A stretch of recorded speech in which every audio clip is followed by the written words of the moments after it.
ਸਤਿ ਸ੍ਰੀ ਅਕਾਲ। Punjabi radio USA ਸੁਣ ਰਹੇ ਦੇਖ ਰਹੇ ਸਾਡੇ ਸਾਰੇ ਹੀ ਸਰੋਤਿਆਂ ਤੇ ਦਰਸ਼ਕਾਂ ਨੂੰ ਜੀ ਆਇਆਂ ਨੂੰ ਪਿਆਰ ਭਰੀ ਸਤਿ ਸ੍ਰੀ ਅਕਾਲ। ਅਪਡੇਟ ਅਮਰੀਕਾ ਦੇ ਅੱਜ ਦੇ ਅਪਡੇਟ ਟਰੈਕਿੰਗ ਪ੍ਰੋਗਰਾਮ ਦੇ ਵਿੱਚ ਮੈਂ ਰਾਜਕਨਵੀਰ ਸਿੰਘ ਜੁੜ ਚੁੱਕੇ ਨੇ ਮੇਰੇ ਨਾਲ ਇਸ ਮੌਕੇ ਹਰਜੋਤ ਸਿੰਘ ਖਾਲਸਾ ਜੀ। ਹਰਜੋਤ ਸਿੰਘ ਜੀ ਆਇਆਂ ਨੂੰ ਸਵਾਗਤ ਹੈ। ਸਤਿ ਸ੍ਰੀ ਅਕਾਲ ਜੀ। ਸਤਿ ਸ਼੍ਰੀ ਅਕਾਲ, ਧੰਨਵਾਦ ਜੀ ਆਇਆਂ ਨੂੰ। ਪੰਜਾਬੀ ਰੇਡੀਓ ਯੂਐਸਏ ਦੇ ਜਿੰਨੇ ਵੀ ਸਰੋਤੇ ਸਾਡੇ ਸਾਰੇ ਹੀ AM ਸਟੇਸ਼ਨਸ, FM ਸਟੇਸ਼ਨਸ, ਘਰਾਂ ਦੇ ਵਿੱਚ ਰੇਡੀਓ ਸੈਟਸ ਦੇ ਰਾਹੀਂ, ਟੈਲੀਫੋਨ ਦੇ ਰਾਹੀਂ, ਫੇਸਬੁੱਕ, YouTube ਤੇ ਲਾਈਵ ਦੇਖ ਰਹੇ ਹੋ, ਸੁਣ ਰਹੇ ਹੋ, ਸਾਰਿਆਂ ਨੂੰ ਜੀ ਆਇਆਂ ਨੂੰ ਤੇ ਬਹੁਤ ਹੀ ਪਿਆਰ ਤੇ ਸਤਿਕਾਰ ਭਰੀ ਸਤਿ ਸ਼੍ਰੀ ਅਕਾਲ। ਸਰੋਤਿਓ, ਅੱਜ ਜੁਲਾਈ ਦੀ 17 ਤਰੀਕ ਆ, ਦਿਨ ਵੀਰਵਾਰ ਆ। ਤੁਹਾਡੇ ਲਈ ਸਵੇਰ ਦਾ ਅਪਡੇਟ ਅਮਰੀਕਾ ਪ੍ਰੋਗਰਾਮ ਲੈ ਕੇ ਹਾਜ਼ਰ ਹੋਏ ਹਾਂ। ਅਪਡੇਟ ਅਮਰੀਕਾ ਪ੍ਰੋਗਰਾਮ ਦੇ ਸਾਡੇ ਅੱਜ ਦੇ ਸਪਾਂਸਰਸ ਨੇ ਖਾਲਸਾ ਇੰਸ਼ੋਰੈਂਸ ਏਜੰਸੀ, ਜਿਨ੍ਹਾਂ ਦੇ ਕੋਲੋਂ ਹਰ ਇੱਕ ਤਰੀਕੇ ਦੀ ਇੰਸ਼ੋਰੈਂਸ ਕਰਵਾ ਸਕਦੇ ਹੋ। ਇੰਸ਼ੋਰੈਂਸ ਬਾਰੇ ਪਤਾ ਕਰਨ ਲਈ ਕਾਲ ਕਰ ਸਕਦੇ ਹੋ 408 272 2500 ਦੇ ਉੱਤੇ। ਟੇਕਨ ਇਮੀਗ੍ਰੇਸ਼ਨ ਲਾ ਫਰਮ, US ਇਮੀਗ੍ਰੇਸ਼ਨ ਦਾ ਹੋਵੇ ਕਿਸੇ ਵੀ ਤਰੀਕੇ ਦਾ ਕੰਮ, ਕਾਲ ਅਟਰਨੀ ਜੇ ਟੇਰਕਿਆਣਾ 415 909 0503 ਦੇ ਉੱਤੇ। Manjeet Singh Kalar, Avtar Singh Manzil Clovis, Satnam Singh Sunny Borewal Yuba City, Lakhvir Singh Samra Texas, Gurmel Singh Liddar Bakersfield, Amarjit Singh Stockton, Grewal travel services Yuba City, tax payroll, visa, OCI card, passport ਦੀਆਂ ਸਰਵਿਸਿਜ਼ ਲੈ ਸਕਦੇ ਹੋ। Call 5307517605। Narinder Singh Indiana, Harjit Singh Lathrop, Gurmel Bassi Elk Grove, ਊੜਾ ਡੈਟ ਰਿਲੀਫ ਵਾਲੇ ਨਿਰਮਲ ਸਿੰਘ ਮਾਨ। ਇਕਨੋਮਿਕ ਹਾਰਡਸ਼ਿਪ ਹੈ, ਬੈਂਕਰਪਸੀ ਤੋਂ ਬਚਣਾ ਚਾਹੁੰਦੇ ਹੋ, ਤੁਸੀਂ ਕਾਲ ਕਰ ਸਕਦੇ ਹੋ। ਨੰਬਰ ਹੈ 8888889914 ਦੇ ਉੱਤੇ। Harnek Singh Pawla, Renton Washington, Talwinder Singh Gill, Raminder Basra, Major Singh Sidhu, Binder Dhaliwal Bakersfield, Baljinder Nijjar Woodland, Paramjit Singh Dakha Berkeley. ਇਹਨਾਂ ਸਾਰਿਆਂ ਦਾ ਧੰਨਵਾਦ। ਜੇ ਤੁਸੀਂ ਵੀ ਇਸ ਪ੍ਰੋਗਰਾਮ ਨੂੰ ਸਪਾਂਸਰ ਕਰਨਾ ਚਾਹੁੰਦੇ ਹੋ, ਸੰਪਰਕ ਕਰ ਸਕਦੇ ਹੋ 408 722 7698 ਦੇ ਉੱਤੇ। ਜੀ ਸਰੋਤੇ, ਇਸ ਤਰ੍ਹਾਂ ਤੁਹਾਨੂੰ ਪਤਾ ਹੀ ਆ ਵੀ ਅੱਜ ਦਾ ਜਿਹੜਾ ਮੇਨ ਪ੍ਰੋਗਰਾਮ ਆ ਉਹ ਸਾਡਾ ਟਰੱਕਿੰਗ ਨੂੰ ਲੈ ਕੇ ਹੁੰਦਾ ਆ। ਪਰ ਇੱਕ ਦੋ ਮੇਨ ਖਬਰਾਂ ਕੀ ਕੁਝ ਅਮਰੀਕਾ 'ਚ ਵਾਪਰਿਆ ਉਹ ਤੁਹਾਡੇ ਨਾਲ ਸਾਂਝੀਆਂ ਕਰਦੇ ਹਾਂ, ਅਤੇ ਉਸ ਤੋਂ ਬਾਅਦ ਫਿਰ ਟਰੱਕਿੰਗ ਦੇ ਨਾਲ ਰਿਲੇਟਡ ਸਾਡੇ ਨਾਲ ਰਮਨ ਸਿੰਘ ਢਿੱਲੋਂ ਹੋਣੀ ਜੁੜਨਗੇ। ਅੱਜ ਦੀ ਜਿਹੜੀ ਮੇਨ ਖਬਰ ਆ ਉਹ ਟਰੰਪ ਹੋਣੀ, ਜੋ ਲੰਮੇ ਸਮੇਂ ਤੋਂ ਉਹਨਾਂ ਦਾ ਇਰਾਦਾ ਸੀਗਾ ਵੀ PBS ਤਾਂ NPR ਜਿਹੜੀਆਂ ਦੋਨੋਂ ਹੀ ਆਰਗੇਨਾਈਜੇਸ਼ਨ ਆ, ਇਹਨਾਂ ਦੀ ਫੰਡਿੰਗ ਘੱਟ ਕੀਤੀ ਜਾਵੇ, ਉਹਦੇ ਵਿੱਚ ਉਹ ਕਾਮਯਾਬ ਹੁੰਦੇ ਲੱਗ ਰਹੇ ਹੈਗੇ ਆ। $9.5 ਬਿਲੀਅਨ ਦੇ ਕਰੀਬ ਕੱਟ ਹੋਣਾ ਹੈਗਾ, ਜਿਹਦੇ ਵਿੱਚ ਇਹਨਾਂ ਦੀ ਕਾਫੀ ਜ਼ਿਆਦਾ ਜਿਹੜੀ ਆ ਫੰਡਿੰਗ ਹੈਗੀ ਆ। ਸੋ ਇਹਦੇ ਨਾਲ NPR ਤੇ PBS ਦੋਨੋਂ ਟੌਪ ਦੀ ਆਰਗੇਨਾਈਜੇਸ਼ਨਸ ਆ। ਤੁਹਾਨੂੰ ਪਤਾ ਹੀ ਆ ਵੀ ਇਹ ਕਿੰਨੀਆਂ ਜਿਹੜੀਆਂ ਨਿਊਜ਼ ਆ ਹਰ ਇੱਕ ਏਰੀਏ 'ਚ ਪਹੁੰਚਾਉਂਦੇ ਆ। ਪਬਲਿਕ ਟੈਲੀਵਿਜ਼ਨ ਸਟੇਸ਼ਨ PBS ਤੇ NPR ਦੋਨੋਂ ਇਹ ਕਹਿੰਦੇ ਆ, ਇਹਨਾਂ ਦੀ ਆਰਗੇਨਾਈਜੇਸ਼ਨ ਨੇ ਇਹ ਦੱਸਿਆ ਆ ਵੀ ਜੇ ਕੱਟ ਹੁੰਦੀ ਆ ਤੇ ਇਹਦੇ ਨਾਲ ਸਭ ਤੋਂ ਜ਼ਿਆਦਾ ਜਿਹੜਾ ਆ ਰੂਰਲ ਏਰੀਆ, ਜਿਹੜਾ ਪੇਂਡੂ ਏਰੀਆ ਆ, ਉਹ ਉੱਥੇ ਅਸਰ ਹੋਊਗਾ। ਕਿਉਂਕਿ ਸਿਰਫ 2 ਰਿਪਬਲਿਕਨਸ ਨੇ ਇਹਦੇ ਅਗੇਂਸਟ ਵੋਟ ਪਾਈ ਹੈਗੀ ਆ।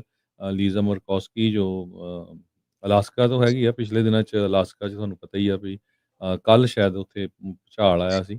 ਸੋ ਉਹ ਕਹਿੰਦੇ ਵੀ ਜਿਹੜੇ ਏਰੀਏ 'ਚ ਹੋਰ ਕੋਈ ਇਨਫੋਰਮੇਸ਼ਨ ਨਹੀਂ ਹੈਗੀ, ਉੱਥੇ ਰੇਡੀਓ ਤੇ TV ਤੇ ਇਨਫੋਰਮੇਸ਼ਨ ਜਾਂਦੀ ਆ। ਸੋ ਉਹਦੇ ਨਾਲ ਲੋਕਾਂ ਨੂੰ ਇੱਕ ਇਕੱਲਾ ਕੋਈ ਖਬਰਾਂ ਦੇਣੀਆਂ ਜਾਂ ਐਂਟਰਟੇਨਮੈਂਟ ਨਹੀਂ ਹੁੰਦਾ ਇਹ ਮੀਡੀਆ। ਇਹਦੇ ਨਾਲ ਕੀ ਕੁਝ ਕੋਈ ਨੈਚੁਰਲ ਡਿਜ਼ਾਸਟਰ ਹੋ ਰਿਹਾ ਆ, ਫਲੱਡ ਆ ਰਹੇ ਆ, ਅਰਥਕੁਏਕ ਆ, ਅੱਗਾਂ ਲੱਗੀਆਂ ਆ, ਉਹ ਸਾਰੀ ਇਨਫੋਰਮੇਸ਼ਨ ਇਮੀਡੀਏਟਲੀ ਮਿਲਦੀ ਹੈਗੀ ਆ। ਸੋ ਇਹਦਾ ਅਸਰ ਕੱਟ ਦੇ ਨਾਲ, ਕਿਉਂਕਿ ਜੇ ਇੰਨਾ ਕੱਟ ਹੋਇਆ ਤੇ ਉਹਦੇ ਨਾਲ ਲੇ ਆਫ ਬਹੁਤ ਹੋਣਗੀਆਂ। ਸੋ ਨੈਚੁਰਲੀ ਕਈ ਏਰੀਏ 'ਚ ਜਿਹੜੇ ਸਟੇਸ਼ਨ ਆ ਉਹ ਬੰਦ ਵੀ ਹੋਣਗੇ। ਜੀ, ਸੈਨੇਟ ਦੇ ਪੈਨਲ ਦੇ ਦੁਆਰਾ ਫੈਡਰਲ ਜੱਜ ਦੇ ਨੋਮੀਨੇਸ਼ਨ ਲਈ ਐਮਿਲ ਬੋਵ, ਜਿਨ੍ਹਾਂ ਨੇ ਟਰੰਪ ਹੋਣਾ ਨੂੰ ਡਿਫੈਂਡ ਕੀਤਾ ਸੀਗਾ, ਉਹਨਾਂ ਨੂੰ ਅਪਰੂਵ ਕਰ ਦਿੱਤਾ ਹੈਗਾ ਆ। ਡੈਮੋਕ੍ਰੇਟਸ ਕਹਿੰਦੇ ਵੀ ਇਸ ਵੋਟ ਦੇ ਵਿੱਚ ਸਟੋਰਮ ਆਊਟ ਜਿਹੜਾ ਉਹ ਕਰ ਗਏ, ਡੀਅਰ ਗੋਡ ਜਿਹੜਾ ਉਹ ਕਹਿ ਕੇ।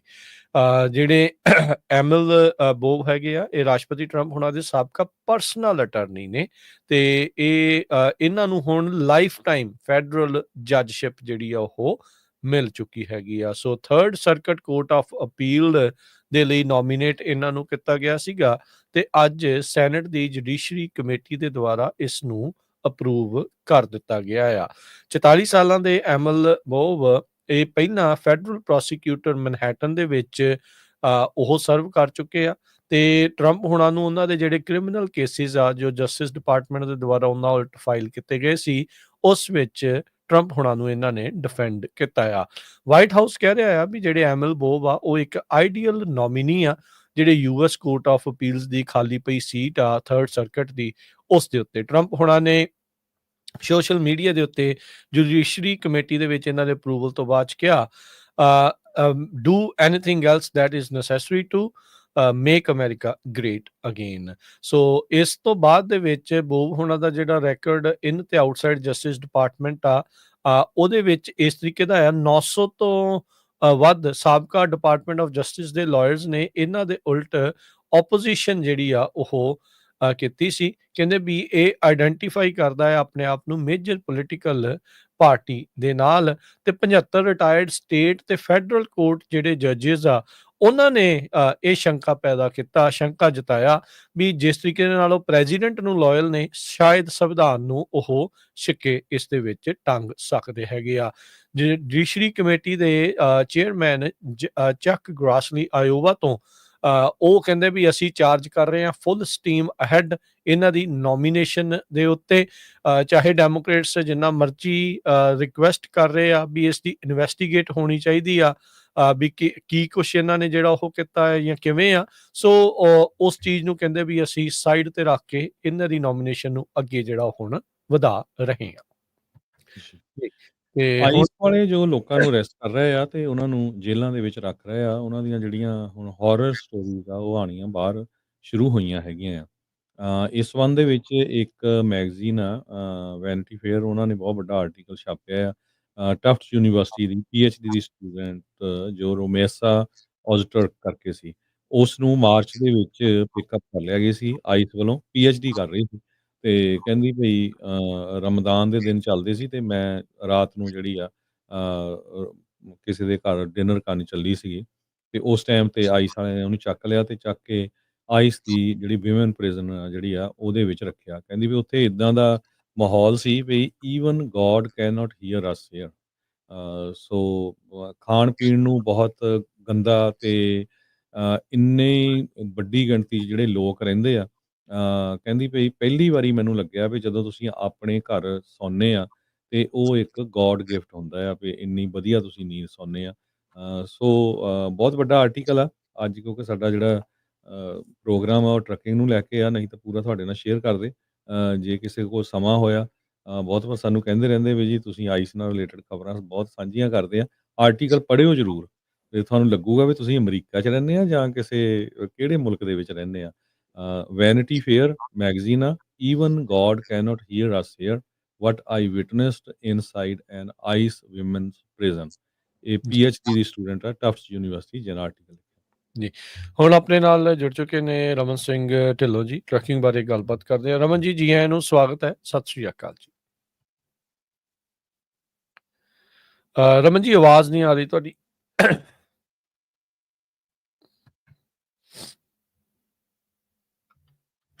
ਜੀ ਸੋ ਜੀ ਜਿੰਨੀ ਦੇਰ ਤੱਕ ਰਮਨ ਜੀ ਆਵਾਜ਼ ਨੂੰ ਆਪਣੀ ਨੂੰ ਸੈੱਟ ਜਿਹੜੀ ਉਹ ਕਰਦੇ ਆ, ਕੁਛ ਕੁ ਜਿੱਦਾਂ ਆਪਾਂ ਨੂੰ ਪਤਾ ਹੀ ਆ ਵੀ ਟਰੱਕਿੰਗ ਦੀ ਇੰਡਸਟਰੀ ਦੇ ਵਿੱਚ ਕਾਫੀ ਉਤਾਰ ਚੜਾਵ ਚੱਲ ਰਹੇ ਆ। ਜ਼ਿਆਦਾਤਰ ਤਾਂ ਹੁਣ ਆਪਾਂ ਨੂੰ ਦੇਖਿਆ ਵੀ ਥੱਲੇ ਵੱਲ ਨੂੰ ਇੰਡਸਟਰੀ ਲੰਮੇ ਲੰਮੇ ਸਮੇਂ ਤੋਂ ਜਿਹੜੀ ਉਹ ਚੱਲ ਰਹੀ ਆ। ਸੋ ਉਮੀਦ ਕਰਦੇ ਆ ਵੀ ਇੰਡਸਟਰੀ ਦੇ ਵਿੱਚ ਮੋੜਾ ਜਿਹੜਾ ਉਹ ਪਵੇ। ਸੋ ਕਈ ਤਰੀਕੇ ਦੇ ਜਿਹੜੇ ਜਿਹੜੀਆਂ ਚੇਂਜਿਸ ਆ ਉਹ ਆਪਾਂ ਨੂੰ ਦੇਖਣ ਨੂੰ ਮਿਲਣਗੀਆਂ ਟਰੱਕਿੰਗ ਇੰਡਸਟਰੀ ਦੇ ਵਿੱਚ।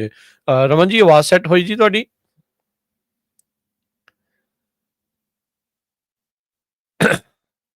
ਬੋਲੋ ਜੀ, ਦੇਖੀ ਜਾਂਦੇ ਆ।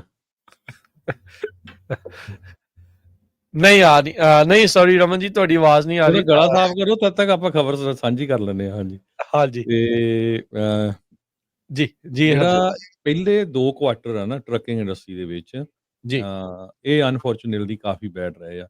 ਸਾਰੇ ਜਿੰਨੇ ਵੀ ਸਾਡੇ ਸਰੋਤੇ ਆ ਉਹ ਸੋਚ ਰਹੇ ਸੀ ਵੀ 3 ਸਾਲਾਂ ਤੋਂ ਇਹ ਜੋ ਕੁਝ ਟਰੱਕਿੰਗ ਦੇ ਵਿੱਚ ਚੱਲ ਰਿਹਾ ਆ, ਹੋਪਫੁਲੀ ਜਿਹੜਾ ਸਨ 2025 ਹੈ ਬੈਟਰ ਹੋਊਗਾ। ਪਰ 2025 ਜਿਹੜਾ ਦਾ ਪਹਿਲਾ ਤੇ ਦੂਜਾ ਜਿਹੜਾ ਕੁਆਟਰ ਹੈਗੇ ਆ, ਕਹਿੰਦੇ ਵੀ ਆਲਮੋਸਟ ਗ੍ਰੇਟ ਫਰੇਟ ਰਿਸੈਸ਼ਨ ਹੀ ਇਹਨੂੰ ਕਿਹਾ ਜਾ ਸਕਦਾ ਹੈਗਾ। ਜਿਹੜੇ drive van truck load contracts ਆ ਉਹ ਅਨਚੇਂਜ ਰਹੇ ਆ 1 ਸਾਲ ਤੋਂ ਪਹਿਲਾਂ ਜੋ, ਸੋ ਆਲਮੋਸਟ ਸੇਮ ਹੀ ਰਹੇ ਆ। ਪਰ ਲੌਂਗ ਹਾਲ ਟਰੱਕ ਲੋਡ ਜਿਹੜੀ ਡਿਮਾਂਡ ਆ 25% ਘਟੀ ਆ ਸੰਨ 2025 ਦੇ ਪਹਿਲੇ ਕੁਆਰਟਰ ਦੇ ਵਿੱਚ। ਜੀ, ਸੋ ਇਹ ਤੁਸੀਂ ਦੇਖ ਲਓ ਵੀ ਸੁਧਰਨਾ ਤਾਂ ਕੀ ਸੀ, ਕਾਫੀ ਜਿਹੜਾ ਆ ਉਹ ਡਾਊਨ ਗਿਆ ਆ। ਇਹਦੇ ਕਰਕੇ ਜਿਹੜੀਆਂ ਹਾਂਜੀ, ਕੰਪਨੀਆਂ ਆ ਉਹ ਧੜਾ-ਧੜ ਹੁਣ ਸੁਣ ਰਿਹਾ ਜੀ? ਬੈਂਕਰਪਸੀ ਫਾਈਲ ਕਰ ਜੀ, ਰਹੀਆਂ ਆ। ਜੀ, ਸੋ ਅੱਜ ਇੱਕ ਹੋਰ ਖਬਰ ਆ ਰਹੀ ਆ ਵੀ ਇੱਕ ਹੋਰ ਕੰਪਨੀ ਨੇ ਜਿਹੜੀ ਆ ਪੈਲੇਟਾਈਨ ਦੇ ਵਿੱਚ ਸੀ, ਉਹਨਾਂ ਨੇ ਬੈਂਕਰਪਸੀ ਫਾਈਲ ਕਰ ਦਿੱਤੀ ਆ, ਡੋਲਚੇ ਟਰੱਕ ਲੋਡ ਕਾਰਪੋਰੇਸ਼ਨ। ਸੋ ਪਹਿਲੇ 2 ਕੁਆਰਟਰ ਜਿਹੜੇ ਆ 2025 ਦੇ ਉਹ ਕਾਫੀ ਬੈਡ ਰਹੇ ਆ। ਜੋ ਆਪਾਂ ਸੋਚਦੇ ਸੀ ਵੀ ਸ਼ਾਇਦ ਇੰਪਰੂਵਮੈਂਟ ਹੋਵੇ, ਲੱਗਦਾ ਨਹੀਂ ਪਈ ਇਹਦੇ ਵਿੱਚ ਇੰਪਰੂਵਮੈਂਟ ਹੋਈ ਹੈ। ਜੀ। ਰਮਨ ਜੀ, ਸਭ ਤੋਂ ਪਹਿਲਾਂ ਤਾਂ ਜੀ ਆਇਆਂ ਨੂੰ ਇੱਕ ਵਾਰੀ ਫੇਰ ਤੁਹਾਨੂੰ ਸਵਾਗਤ ਹੈ ਤੇ ਸਤਿ ਸ੍ਰੀ ਅਕਾਲ ਜੀ। ਹਾਂਜੀ ਰਮਨ ਜੀ, ਬੋਲੋ ਜੀ। ਹਾਂਜੀ, ਹਾਂਜੀ, ਬੋਲ ਪਏ ਜੀ, ਦੱਸੋ ਜੀ। ਸਤਿ ਸ੍ਰੀ ਅਕਾਲ ਜੀ, ਸਤਿ ਸ੍ਰੀ ਸਤਿ ਅਕਾਲ ਸ਼੍ਰੀ ਜੀ। ਅਕਾਲ ਜੀ। ਸਤਿ ਸ਼੍ਰੀ ਅਕਾਲ ਜੀ। ਅੱਜ ਲੱਗਦਾ ਵੀ ਕਿਤੇ ਨਾ ਕਿਤੇ ਗੜਬੜ ਰਹਿ ਜਾਂਦੀ ਹੈ, ਕਿਤੇ ਨਾ ਕਿਤੇ ਕੰਮ ਹੋ ਹਾਂਜੀ, ਜਾਂਦਾ। ਤੁਸੀਂ ਕੋਈ ਇੱਕ ਅੱਧਾ ਕਲਿੱਕ ਛੱਡ ਦਿੰਦੇ ਆ ਤੇ ਉਹਦੇ ਕਰਕੇ ਕੰਮ ਜਿਹੜਾ ਉਹ ਕਈ ਵਾਰੀ ਇੱਧਰ ਖੱਬੇ ਸੱਜੇ ਹੋ ਜਾਂਦਾ, ਪਰ ਚਲੋ ਕੋਈ ਨਹੀਂ, ਪਹੁੰਚ ਗਏ ਤੁਸੀਂ। ਮੇਨ ਮੁੱਦਾ ਜਿਹੜਾ ਉਹ ਇਹ ਆ। ਰਮਨ ਜੀ, ਇੱਕ ਜਿਹੜਾ ਇੱਥੇ ਇਸ ਟਾਈਮ ਇੱਕ ਸੈਨੇਟ ਬਿੱਲ ਦੀ ਚਰਚਾ ਜਿਹੜੀ ਉਹ ਚੱਲ ਰਹੀ ਆ ਵੀ ਜਿਹੜੇ ਪੋਰਟ ਦੇ ਟਰੱਕ ਡਰਾਈਵਰਸ ਆ ਉਹਨਾਂ ਨੂੰ ਪ੍ਰੋਟੈਕਟ ਕਰਨ ਦੇ ਲਈ ਕੈਲੀਫੋਰਨੀਆ ਦਾ ਇੱਕ ਜਿਹੜਾ ਬਿੱਲ SB 703 ਆ, ਉਹ ਇੱਕ ਅਸੈਂਬਲੀ ਦੀ ਟਰਾਂਸਪੋਰਟੇਸ਼ਨ ਕਮੇਟੀ ਦੇ ਵਿੱਚ ਉਸ ਨੂੰ ਵੋਟ ਕੀਤਾ ਗਿਆ ਸੀ ਕੁਝ ਦਿਨ ਪਹਿਲਾਂ। ਉਸ ਨੂੰ ਅੱਗੇ ਐਡਵਾਂਸ ਕਰ ਦਿੱਤਾ ਗਿਆ। ਕਹਿੰਦੇ ਵੀ ਇਸ ਬਿੱਲ ਦੇ ਵਿੱਚ ਇਹ ਮੱਦ ਰੱਖੀ ਗਈ ਆ ਵੀ ਜਿਹੜੀਆਂ ਟਰੱਕਿੰਗ ਕੰਪਨੀਜ਼ ਆ ਤੇ ਟਰੱਕ ਡਰਾਈਵਰਸ ਆ ਉਹਨਾਂ ਨੂੰ ਜਿਹੜੀ ਇਨਫੋਰਮੇਸ਼ਨ ਆ ਉਹ ਪ੍ਰੋਵਾਈਡ ਕਰਨੀ ਪਊਗੀ ਪੋਰਟਸ ਨੂੰ, ਪੋਰਟ ਆਫ ਲਾਸ ਐਂਜਲਸ ਤੇ ਪੋਰਟ ਆਫ ਲੌਂਗ ਬੀਚ ਦੇ ਵਿੱਚ, ਵੀ ਟਰੱਕਿੰਗ ਕੰਪਨੀਜ਼ ਜਿਹੜੀਆਂ ਕੈਲੀਫੋਰਨੀਆ ਲੇਬਰ ਕਮਿਸ਼ਨ ਨੂੰ ਜਿਹੜੀ ਇਨਫੋਰਮੇਸ਼ਨ ਜਿਹੜੀ ਉਹ ਜਾਵੇ। ਟਰੱਕ ਡਰਾਈਵਰਸ ਕਹਿੰਦੇ ਵੀ ਜਿਹੜੇ EMPLOYEES ਨਹੀਂ ਆ ਉਹਨਾਂ ਨੂੰ ਰਿਕੁਆਇਰਡ ਹੋਊਗਾ ਵੀ ਪੋਰਟ ਦੇ ਵਿੱਚ ਐਂਟਰ ਕਰਨ ਤੋਂ ਪਹਿਲਾਂ ਪਹਿਲੀ ਵਾਰ ਐਨੂਅਲ ਬੇਸਿਸ ਦੇ ਉੱਤੇ ਜਿਹੜੀ information, proof of insurance, motor carrier number, federal department number, California motor carrier permit ਤੇ DOT ਰਜਿਸਟ੍ਰੇਸ਼ਨ ਜਿਹੜੀ ਉਹ ਜਮ੍ਹਾਂ ਕਰਾਉਣੀ ਹੁੰਦੀ ਹੈ। ਜਿਹੜੇ ਕੰਪਲਾਈ ਨਹੀਂ ਕਰਨਗੇ ਉਹਨਾਂ ਨੂੰ $5000 ਦਾ ਜਿਹੜਾ ਉਹ ਜੁਰਮਾਨਾ ਹੋਊਗਾ ਤੇ ਜਿਹੜੇ ਜਾਣਬੁੱਝ ਕੇ ਗਲਤ ਇਨਫੋਰਮੇਸ਼ਨ ਦੇਣਗੇ ਉਹਨਾਂ ਨੂੰ $20000 ਤੱਕ ਦਾ ਜਿਹੜਾ ਉਹ ਜੁਰਮਾਨਾ ਜਿਹੜਾ ਇਸ ਦੇ ਵਿੱਚ ਹੋ ਸਕਦਾ। ਕੀ ਇਹ ਪੋਰਟਸ ਦੇ ਉੱਤੇ ਇਦਾਂ ਗਲਤ ਜਾਣਕਾਰੀਆਂ ਦੇ ਨਾਲ ਡਰਾਈਵਰਸ ਤੇ ਕੰਪਨੀ ਐਂਟਰ ਹੁੰਦੀਆਂ ਰਹਿੰਦੀਆਂ ਜਿਹੜਾ ਬਿੱਲ ਇਹਨਾਂ ਨੂੰ ਲਿਆਉਣਾ ਪੈ ਰਿਹਾ? ਰਾਜਕਰਨ, ਇਹ ਮੈਂ ਇੱਕ ਕਹੂੰਗਾ ਵੀ ਕੈਲੀਫੋਰਨੀਆ ਦੇ ਵਿੱਚ ਵੱਡਾ ਢਕੋਸਲਾ ਆ। ਠੀਕ ਆ, AB 5 ਪਹਿਲਾਂ ਹੀ ਆ ਉੱਥੇ। ਹੋਰ ਦੂਜੇ ਤੇ ਤੀਜਾ ਲਾਅ ਜਿਹੜਾ ਆ ਉੱਤੇ ਲਿਆਣ ਕੇ ਚੜ੍ਹ ਜਾਂਦੇ ਆ ਟਰੱਕਿੰਗ ਇੰਡਸਟਰੀ ਤੇ। ਡਜ਼ਨ ਪੀਪਲ ਜਿਹੜੇ ਉੱਥੇ ਬੈਠੇ ਆ ਨਾ, ਮੈਨੂੰ ਨਹੀਂ ਲੱਗਦਾ ਕਿ ਉਹਨਾਂ ਨੂੰ ਕੁਝ ਪਤਾ ਹੈਗਾ ਟਰੱਕਿੰਗ ਦੇ ਬਾਰੇ, ਵੀ ਟਰੱਕਿੰਗ ਕੀ ਆ, ਟਰੱਕਿੰਗ ਕਿਵੇਂ ਚੱਲਦੀ ਆ, ਟਰੱਕਿੰਗ ਦੇ ਵਿੱਚ ਕੀ ਹੁੰਦਾ ਆ। ਠੀਕ ਆ ਨਾ, ਇੱਕ ਤੋਂ ਇੱਕ। ਠੀਕ ਆ, AB 5 ਲਾਗੂ ਕਿਉਂ ਨਹੀਂ ਹੋਇਆ ਅਜੇ ਤੱਕ? ਕੀ ਕਮੀ ਹੈ AB 5 ਦੇ ਵਿੱਚ ਜਿਹੜਾ ਕਿ AB 5 ਲਾਗੂ ਨਹੀਂ ਹੋ ਰਿਹਾ? ਕਿੰਨਾ ਕੁਝ ਹੋ ਰਿਹਾ AB 5 ਦੇ ਨਾਂ ਤੇ, ਕਿੰਨਾ ਕੁਝ ਹੋਇਆ, ਲੇਕਿਨ ਅੱਜ ਤੱਕ AB 5 ਨੂੰ ਕੰਸਟਰਕਟਿਵਲੀ ਲਾਗੂ ਹੀ ਨਹੀਂ ਕੀਤਾ ਗਿਆ। ਠੀਕ ਆ, ਹੁਣ ਇੱਕ ਨਵਾਂ ਢਕੋਸਲਾ ਛੱਡਤਾ, ਹੁਣ ਇੱਕ ਨਵੀਂ ਚੀਜ਼ ਛੱਡਤੀ। ਠੀਕ ਆ, ਇਹਦੇ 'ਚ ਫਿਰ ਤੁਸੀਂ ਵਕੀਲ ਜਿਹੜੇ ਆ ਉਹਨਾਂ ਨੇ ਫਿਰ ਉਹੀ ਕੰਮ ਚੱਲ ਪੈਣਾ, ਫਿਰ ਉਹੀ ਇਹ ਚੀਜ਼ਾਂ ਜਿਹੜੀਆਂ ਨਾ ਇਸ ਕੰਟਰੀ ਦੇ ਵਿੱਚ ਜਾਂ ਹੋਰ ਕਿਸੇ ਵੀ ਕੰਟਰੀ 'ਚ ਲੈ ਲਓ, ਕਾਨੂੰਨ ਨਵੇਂ ਤੋਂ ਨਵਾਂ ਬਣੀ ਜਾਣਾ ਹਰ ਇੱਕ ਚੀਜ਼ ਵਾਸਤੇ, ਦੁਨੀਆ ਨੂੰ ਭੰਬਲ ਭੂਸੇ 'ਚ ਪਾਈ ਜਾਣਾ, ਲੇਕਿਨ ਜਿਹੜੇ ਐਗਜ਼ਿਸਟਿੰਗ ਕਾਨੂੰਨ ਆ ਉਹਨਾਂ ਦੇ ਉੱਤੇ ਕੋਈ ਧਿਆਨ ਨਹੀਂ ਦਿੰਦਾ, ਉਹਨੂੰ ਉਹ ਇਨਫੋਰਸ ਲਾਗੂ ਨਹੀਂ ਹੁੰਦੇ। ਔਰ ਇਹੋ ਹੀ ਰੀਜ਼ਨ ਆ ਕਿ ਹਰ ਕੰਟਰੀ ਔਰ ਖਾਸ ਕਰਕੇ ਸਾਡੇ ਆਪਣੇ ਕੰਟਰੀ ਦੇ ਵਿੱਚ ਇਹੋ ਹੀ ਰੀਜ਼ਨ ਆ ਕਿ ਕਾਨੂੰਨ ਤੇ ਕਾਨੂੰਨ ਥਾਪੀ ਜਾਂਦੇ ਆ, ਥੋਪੀ ਜਾਂਦੇ ਆ ਸਿਰ ਤੇ, ਪਰ ਉਹਨੂੰ ਲਾਗੂ ਕਰਨ ਵਾਲਾ ਕੋਈ ਬੰਦਾ ਨਹੀਂ ਹੈਗਾ। ਸੋ ਆਈ ਡੋਂਟ ਥਿੰਕ ਸੋ ਕਿ ਇਹ ਮੇਰੇ ਖਿਆਲ ਦੇ ਵਿੱਚ ਸਾਫ਼ ਲਫ਼ਜ਼ਾਂ ਵਿੱਚ this is just a bullshit. It's just pure crap ਕਿ ਲੋਕਾਂ ਨੂੰ ਦਿਮਾਗ ਦੂਜੇ ਬੰਨੇ ਲਾ ਕੇ ਰੱਖਣਾ। ਬਿਊਰੋਕ੍ਰੇਸੀ ਨੇ ਆਪਣੇ ਆਪ ਦੇ ਵਿੱਚ ਇਹ ਸਾਰਾ ਕੁਝ ਕਰਨਾ। ਮੈਂ ਸਿਰੇ ਤੋਂ ਖਾਰਿਜ ਕਰਦਾ ਇਸ ਚੀਜ਼ ਨੂੰ। Nothing more than crap to keep people busy. ਤੇ ਜਿਹੜੀਆਂ ਪਿਛਲੇ ਕਾਨੂੰਨ ਬਣੇ ਆ ਉਹਨਾਂ ਨੂੰ ਲਾਗੂ ਨਾ ਕਰਨਾ ਬਹੁਤ ਵੱਡੀ ਬੇਵਕੂਫੀ ਆ। ਇੱਥੇ ਤੁਸੀਂ ELD ਦਾ ਕਾਨੂੰਨ ਲਾ ਲਓ, ELD ਦਾ ਕਾਨੂੰਨ ਕਿੱਡਾ ਆਇਆ ਪਰ ਕਿਸੇ ਨੇ ਲਾਗੂ ਕੀਤਾ? ਇਸ ਵੇਲੇ ELD ਦੇ ਕਾਨੂੰਨ ਦੀਆਂ ਧੱਜੀਆਂ ਉੱਡ ਰਹੀਆਂ ਔਰ ਉੱਤੋਂ ਜਾ ਕੇ ਫਿਰ ਨਵੇਂ ਕਾਨੂੰਨ ਹੋਰ ਬਣਨੇ ਸ਼ੁਰੂ ਹੋ ਜਾਣੇ ਆ। So it doesn't make sense. ਇਹ ਜਿਹੜੇ ਪੋਲੀਟੀਸ਼ੀਅਨ ਹੈ ਨਾ, ਇਹ ਸਿਰਫ ਆਪਣਾ ਨਾਂ ਚਮਕਾਉਣ ਨੂੰ ਜੀ ਮੈਂ ਆਹ ਬਿੱਲ ਹਾਜ਼ਰ ਕੀਤਾ, ਆਹ ਚੀਜ਼ ਕੀਤੀ, ਆਹ ਚੀਜ਼ ਕੀਤੀ, ਜਿਹੜੀ ਪਹਿਲਾਂ ਕੀਤੀ ਉਹਨੂੰ ਕਿਹੜਾ ਲਾਗੂ ਕਰ ਲਿਆ ਤੁਸੀਂ? ਜਾਂ ਇਹ ਜਿਹੜੀ ਲਾਗੂ ਹੋ ਜਾਣੀ ਹੈ। ਨਹੀਂ, ਬਿਲਕੁਲ ਇਹ ਬਿਲਕੁਲ ਵੈਲਿਡ ਪੁਆਇੰਟ ਆ ਵੀ ਜੇ ਆਲਰੇਡੀ ਉਸ ਚੀਜ਼ ਨੂੰ ਕਰਨ ਦੇ ਲਈ, ਇਨਫੋਰਸ ਕਰਨ ਦੇ ਲਈ ਪਹਿਲਾਂ ਹੀ ਜਿਹੜੇ ਕਾਨੂੰਨ ਹੈਗੇ ਆ ਤਾਂ ਉਹਨਾਂ ਨੂੰ ਐਨਫੋਰਸ ਕਰਨਾ ਚਾਹੀਦਾ ਹੈ ਰਾਦਰ ਦੈਨ ਨਵੇਂ ਤੋਂ ਨਵੀਆਂ ਰੈਗੂਲੇਸ਼ਨਾਂ, ਨਵੀਆਂ ਤੋਂ ਨਵੀਆਂ ਜਿਹੜੀਆਂ ਫਰਸਟ੍ਰੇਸ਼ਨ ਚੀਜ਼ਾਂ। ਹੈ ਰਾਜਕਰਨ, ਇਹ ਫਰਸਟ੍ਰੇਸ਼ਨ ਹੈ ਟਰੱਕਿੰਗ ਇੰਡਸਟਰੀ ਦੀ, ਕਿ ਟਰੱਕਿੰਗ ਇੰਡਸਟਰੀ ਪਾਗਲ ਹੋ ਚੁੱਕੀ ਹੈ ਮਤਲਬ ਕਾਨੂੰਨ ਪਾਲਣ ਕਰਦੀ। ਹੁਣ ਦੇਖੋ ਕਾਰ ਦੇ ਕਾਨੂੰਨ ਕਦੋਂ ਦੇ, ਆਪਾਂ ਟਰੱਕਾਂ ਦਾ ਕੀ ਹਾਲ ਹੋ ਗਿਆ, ਕਿੰਨੀ ਦੁਨੀਆ ਦਾ ਪੈਸਾ ਖਰਾਬ ਹੋਇਆ, ਫਿਰ ਜਾ ਕੇ ਹੁਣ ਸਮੋਗ ਚੈੱਕ ਸ਼ੁਰੂ ਕਰਤਾ। ਹੁਣ ਸਮੋਗ ਚੈੱਕ ਸ਼ੁਰੂ ਕੀਤਾ, ਫੈਡਰਲ ਆਈ, ਉਹਨਾਂ ਨੇ ਜਾ ਕੇ ਉੱਤੇ ਲਾਈਨ ਫੇਰਤੀ ਜੀ ਇਹ ਸਾਰਾ ਕੁਝ ਹੀ ਖਤਮ ਹੈ। ਮਤਲਬ ਪਤਾ ਹੀ ਨਹੀਂ ਲੱਗ ਰਿਹਾ ਕਿ ਹੋ ਕੀ ਰਿਹਾ। ਤੇ ਜਿੰਨਾ ਅੱਜ ਤੱਕ ਪਿਛਲੇ 10 12 15 ਸਾਲਾਂ ਦੇ ਵਿੱਚ ਟਰੱਕਿੰਗ ਇੰਡਸਟਰੀ ਦੀ ਇਕੁਇਪਮੈਂਟ ਤੇ ਜੋ ਲੋਕਾਂ ਦਾ ਨੁਕਸਾਨ ਹੋਇਆ, ਉਹਦੀ ਭਰਪਾਈ ਕਿਹਨੇ ਕਰਨੀ ਆ? ਕੌਣ ਉਹਦੇ ਪਿੱਛੇ ਜਾਊਗਾ? ਕੌਣ ਬੋਲੂਗਾ ਉਹਦੇ ਲਈ? ਮਤਲਬ ਕੋਈ ਨਹੀਂ, ਕੋਈ ਜਵਾਬਦੇਹ ਨਹੀਂ ਹੈਗਾ। ਜਿਹੜੇ ਮੈਨੂਫੈਕਚਰਰਸ ਆ, ਉਹਨਾਂ ਨੇ ਅੰਡਰ ਦਾ ਟੇਬਲ ਜਾ ਕੇ ਕਾਰ ਦਾ ਸਮਝੌਤਾ ਕਰ ਲਿਆ, ਠੀਕ ਹੈ, ਕਾਰ ਨੇ ਆਹ ਕਰਤਾ ਉਹ ਕਰਤਾ, ਹੁਣ ਫੈਡਰਲ ਗਵਰਨਮੈਂਟ ਆਈ, ਉਹਨੇ ਉੱਤੇ ਲਕੀਰ ਫੇਰਤੀ, ਗੱਲ ਖਤਮ। ਮਤਲਬ ਵਾਟ ਇਜ਼ ਦਿਸ? ਇਹ ਮਤਲਬ ਕਿ ਬਿਲਕੁਲ ਹੀ ਸਰਾਸਰ ਨਾ ਇਨਸਾਫੀ ਆ ਟਰੱਕਿੰਗ ਇੰਡਸਟਰੀ ਦੇ ਨਾਲ, ਸਰਾਸਰ ਹੁਣ ਆਹ ਚੀਜ਼ ਪੂਰਾ ਧੱਕਾ ਚੱਲ ਰਿਹਾ ਵੀ ਇਹਨਾਂ ਨੂੰ ਦੱਬੀ ਚੱਲੋ, ਇਹ ਕੁਝ ਕਹਿੰਦੇ ਨਹੀਂ ਆ ਤੇ ਆਪਾਂ ਦੱਬੀ ਚੱਲੀਏ। ਨਹੀਂ, ਜਦੋਂ AB5 ਲਾਗੂ ਕਿਹਨੇ ਕੀਤਾ ਅੱਜ ਤੱਕ? ਦੇਖੋ ਕੋਈ ਕੰਪਨੀ ਬਾਹਰ ਜਾ ਕੇ ਦੇਖ ਲਓ, ਡਰਾਈਵਰ ਹਰ ਕੋਈ 1099 ਲੈਂਦਾ ਆ, ਕੰਪਨੀ ਹਰ ਕੋਈ ਜਿਹੜੀ ਆ ਉਹ 1099 ਇਸ਼ੂ ਕਰਦੀ ਆ, ਲਾਗੂ ਹੋਇਆ ਨਹੀਂ, ਉਹਦਾ ਕੀ ਫਾਇਦਾ ਲਾਗੂ ਕਰਨ ਦਾ? ਇਹਦੇ ਵਿੱਚ ਕਿਹੜਾ ਮਿਸਕੁਆਲੀਫਿਕੇਸ਼ਨ ਹਟ ਜੂਗੀ ਫਿਰ? ਕੁਝ ਨਹੀਂ ਹਟਣਾ ਜੀ ਇੱਥੇ, ਨਾ ਗਵਰਨਮੈਂਟ ਨੇ ਕਾਨੂੰਨ ਬਣਾਉਣੋਂ ਹਟਣਾ ਤੇ ਨਾ ਪਬਲਿਕ ਨੇ ਤੋੜਨੋਂ ਹਟਣਾ। ਜੀ, ਸੋ ਇਹ ਜਿਹੜਾ ਬਿੱਲ ਹੈਗਾ SB 703, ਇਹਨੂੰ ਡੈਮੋਕ੍ਰੈਟਿਕ ਲੌਰਾ ਰਿਚਰਡਸਨ ਸੈਨੇਟਰ ਜੋ ਸੈਨ ਪੈਡਰੋ ਤੋਂ ਲੈ ਕੇ ਆਏ ਆ। ਅਜੇ ਸੈਨੇਟ 'ਚ ਜਾਣਾ ਆ, ਅਸੈਂਬਲੀ ਦੇ ਵਿੱਚ ਆ, ਸੋ ਹੀਅਰਿੰਗ ਹੁੰਦੀ ਆ। ਸੋ ਆਪਣੇ ਜਦੋਂ ਵੀ ਹੀਅਰਿੰਗ ਹੋਣੀ ਹੈਗੀ ਆ, ਟਰੱਕਰਸ ਨੂੰ ਉੱਥੇ ਜਾਣਾ ਚਾਹੀਦਾ ਹੈਗਾ, ਕਿਉਂਕਿ ਸੁਣੀ ਤਾਂ ਹੀ ਜਾਣੀ ਹੈਗੀ ਆ। ਜਦੋਂ ਪਾਸ ਹੋ ਗਿਆ ਫਿਰ ਮੁੜ ਕੇ ਆਪਾਂ ਫਿਰ ਸਾਰੇ ਜਾਣੇ ਆਲਾ ਦੁਆਲਾ ਦੇਖਦੇ ਹੈਗੇ ਆ। ਪਰ ਇਹਦੇ 'ਚ ਕਹਿੰਦੇ ਵੀ ਜੇ ਕੰਪਲਾਈ ਨਾ ਕੀਤਾ ਤਾਂ ਪਹਿਲਾ ਫਾਈਨ $5000 ਹੋਊਗਾ। ਸੋ ਉਹ ਤੋਂ ਬਾਅਦ ਜੇ ਮਿਸਲੀਡਿੰਗ ਇਨਫੋਰਮੇਸ਼ਨ ਹੋਈ, ਜਿੱਦਾਂ ਝੂਠੀ ਇੰਸ਼ੋਰੈਂਸ ਜਾਂ ਕੁਛ ਹੋਰ ਹੋਇਆ, ਫਿਰ $20000 ਫਾਈਨ ਹੋਊਗਾ।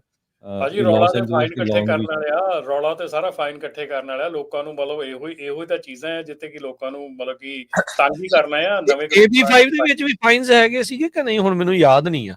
ਨਹੀਂ, AB5 ਦੇ ਫਾਈਨਸ ਜਿਹੜੇ ਆ ਬਹੁਤ ਹੈਫਟੀ ਫਾਈਨਸ ਆ। AB5 ਦੇ ਵਿੱਚ ਜੇ ਤੁਸੀਂ ਆ ਜਾਂਦੇ ਆ, ਤੁਹਾਡੇ ਕੋਲ ਪਹਿਲਾਂ ਆਉਂਦੀ ਆ EDD, ਫਿਰ ਆਉਂਦੀ ਆ ਤੁਹਾਡੇ ਕੋਲ IRS, ਫਿਰ ਤੁਹਾਡੇ ਕੋਲ ਪਹਿਲਾਂ ਆਉਂਦੀ ਵਰਕਰਸ ਕਾਂਪ, ਫਿਰ EDD, ਫਿਰ IRS। ਤਿੰਨਾਂ ਦੇ ਫਾਈਨ ਇਕੱਠੇ ਕਰਕੇ ਤਾਂ ਬੰਦਾ ਉੱਠ ਹੀ ਨਹੀਂ ਸਕਦਾ। ਏਡੇ ਵੱਡੇ ਫਾਈਨ ਸੀਗੇ, 1000 5000 ਵਾਲਾ ਫਾਈਨ ਤੇ ਐਵੇਂ ਡਰਾਮਾ ਆ, ਐਵੇਂ ਖਾਮਖਾ ਸਾਈਟੇਸ਼ਨਾਂ ਇਸ਼ੂ ਕਰਕੇ ਇਹਨਾਂ ਨੇ ਪੈਸੇ ਇਕੱਠੇ ਕਰਨੇ ਆ। That's all about. ਬਿਲਕੁਲ। ਸੋ ਇਹ ਵੀ ਤਾਂ ਨਹੀਂ, ਜੇ ਪੈਸੇ ਇਕੱਠੇ ਕਰਨੇ ਹੁੰਦੇ ਤਾਂ ਰਮਨ ਭਾਜੀ ਵੀ ਉਹ ਤਾਂ ਫਿਰ ਉਹ AB5 ਦੇ ਥੱਲੇ ਕਰ ਲੈਂਦੇ, ਪੈਸੇ ਤਾਂ ਫੇਰ ਨਹੀਂ ਇਕੱਠੇ ਕਰਦੇ ਮੈਨੂੰ ਲੱਗਦਾ, ਚੱਲਣ ਫੇਰ ਉਦਾਂ ਹੀ ਦਿੰਦੇ ਆ। ਰੌਲਾ ਪਤਾ ਕੀ ਆ? ਰੌਲਾ ਰਾਜਕਰਨ ਇਹ ਆ, ਲੋਕਾਂ ਦੀਆਂ ਅੱਖਾਂ ਦੇ ਵਿੱਚ ਘੱਟਾ ਪਾਉਣ ਨੂੰ ਜਿਹੜੇ ਇੱਥੇ ਇਹੋ ਹੀ ਇੱਕ ਬੀਬੀ ਸਦਰਨ ਕੈਲੀਫੋਰਨੀਆ ਤੋਂ ਜਿਹਨੇ AB5 ਇਸ਼ੂ ਕੀਤਾ ਸੀ ਡੈਮੋਕ੍ਰੈਟਿਕ, ਇਹੋ ਹੀ ਹੁਣ ਇੱਕ ਆ ਕਿ ਜਿਹਨੇ ਆਣ ਕੇ ਆਹ ਇਸ਼ੂ ਕਰਤਾ। ਠੀਕ ਆ, ਕਰਨਾ ਕਰਾਉਣਾ ਕੱਖ ਨਹੀਂ ਗਾ, ਇਹਨਾਂ ਨੇ ਸਿਰਫ ਪਬਲਿਕ ਦੀ ਆਈਜ਼ ਦੇ ਵਿੱਚ ਘੱਟਾ ਪਾਉਣਾ ਵੀ ਅਸੀਂ ਆਹ ਚੀਜ਼ ਕਰ ਰਹੇ ਹਾਂ ਤੁਹਾਡੇ ਲਈ, ਹੋਣੀ ਹੈ ਨਹੀਂ। ਇਹ ਜਿੱਦਾਂ AB5 ਇੱਥੇ ਤੁਰਿਆ ਫਿਰਦਾ ਆ, ਕਿੰਨਾ ਆਪਾਂ ਰੌਲਾ ਪਾਇਆ, ਕਿੰਨਾ ਕੁਛ ਕੀਤਾ, ਕਿੰਨਾ ਆਪਾਂ ਨੂੰ ਗਵਰਨਮੈਂਟ ਨੇ ਆਣ ਕੇ ਦੱਸਿਆ ਜੀ ਆਹ ਕਰ ਦੇਣਾ, ਵਾਹ ਕਰ ਦੇਣਾ, ਉਹ ਹੋ ਜਾਣਾ, ਇਹ ਹੋ ਜਾਣਾ, ਕੁਛ ਹੋਇਆ ਨਹੀਂ ਹੋਇਆ। ਸਹੀ ਜੀ। ਅੱਛਾ ਰਮਨ ਜੀ, ਜਿਹੜੀ ਅਗਲੀ ਜਿਹੜੀ ਗੱਲ ਆ, ਅਗਲੀ ਜਿਹੜੀ ਖਬਰ ਆ, ਟਰੱਕ ਮੇਕਰਸ ਦੇ ਦੁਆਰਾ ਜਿਹੜੇ ਹੁਣ ਲੇ ਆਫ ਕੀਤੇ ਜਾ ਰਹੇ ਆ, ਇਹਦਾ ਕੀ ਸੰਕੇਤ ਆ? ਡਾਇਮਲਰ ਆਪਣੇ ਨਾਰਥ ਕੈਰੋਲੀਨਾ ਪਲਾਂਟ ਚੋਂ 573 ਲੋਕਾਂ ਨੂੰ ਲੇ ਆਫ ਕਰ ਰਿਹਾ, ਕਮਰਸ਼ੀਅਲ ਟਰੱਕ ਮੇਕਰ ਆ। ਮੈਕਸੀਕੋ ਦੇ ਵਿੱਚੋਂ ਵੀ। ਸੋ ਕੁੱਲ ਮਿਲਾ ਕੇ 2000 ਕਾਮੇ ਜਿਹੜੇ ਆ ਉਹਨਾਂ ਨੇ ਲੇ ਆਫ ਕਰਨੇ ਆ। ਸੋ ਕੀ ਜਿਹੜੇ ਟਰੱਕ ਦੀ ਡਿਮਾਂਡ ਉਹ ਘਟ ਚੁੱਕੀ ਆ ਜਿਹਦੇ ਕਰਕੇ ਉਹ ਇਹਨਾਂ ਨੂੰ ਇਹ ਕਰਨਾ ਪੈ ਰਿਹਾ, ਜਾਂ ਕੋਈ ਹੋਰ ਕਾਰਨ ਨੇ ਇਹਦੇ ਪਿੱਛੇ? ਰਾਜਕਰਨ, ਟਰੱਕ ਦੀ ਡਿਮਾਂਡ ਜਿਹੜੀ ਆ ਨਾ, ਜਿਹੜੀ ਟਰੱਕ ਦੀ ਇਸ ਵੇਲੇ ਜਿਹੜੀ ਸਿਚੁਏਸ਼ਨ ਹੈਗੀ ਆ, ਉਹ ਹੈਗੀ ਆ ਕਿ ਜਿਹੜਾ ਨਵਾਂ ਟਰੱਕ ਆ ਉਹਦੇ ਵਿੱਚ ਇੰਨੀਆਂ ਕੁ ਚੇਂਜਸ ਆ, ਇੰਨੀਆਂ ਕੁ ਚੀਜ਼ਾਂ ਹੋ ਰਹੀਆਂ, ਉਹਦੀ ਪ੍ਰਾਈਸ ਵਧੀ ਜਾ ਰਹੀ ਆ, ਉਹ ਵਧਾਈ ਜਾ ਰਹੇ ਆ। ਠੀਕ ਹੈ ਨਾ, ਬਹਾਨਾ ਲੈ ਰਹੇ ਆ ਜੀ ਇਹ 'ਚ ਐਮਿਸ਼ਨ ਦਾ ਰੌਲਾ ਆ, ਚਾਹ 3500 ਚੀਜ਼ਾਂ ਇਕੱਠੀਆਂ ਕਰਤੀਆਂ, ਉਹਦੇ ਨਾਲ ਪ੍ਰਾਈਸ ਜਿਹੜੀ ਵੱਧ ਗਈ।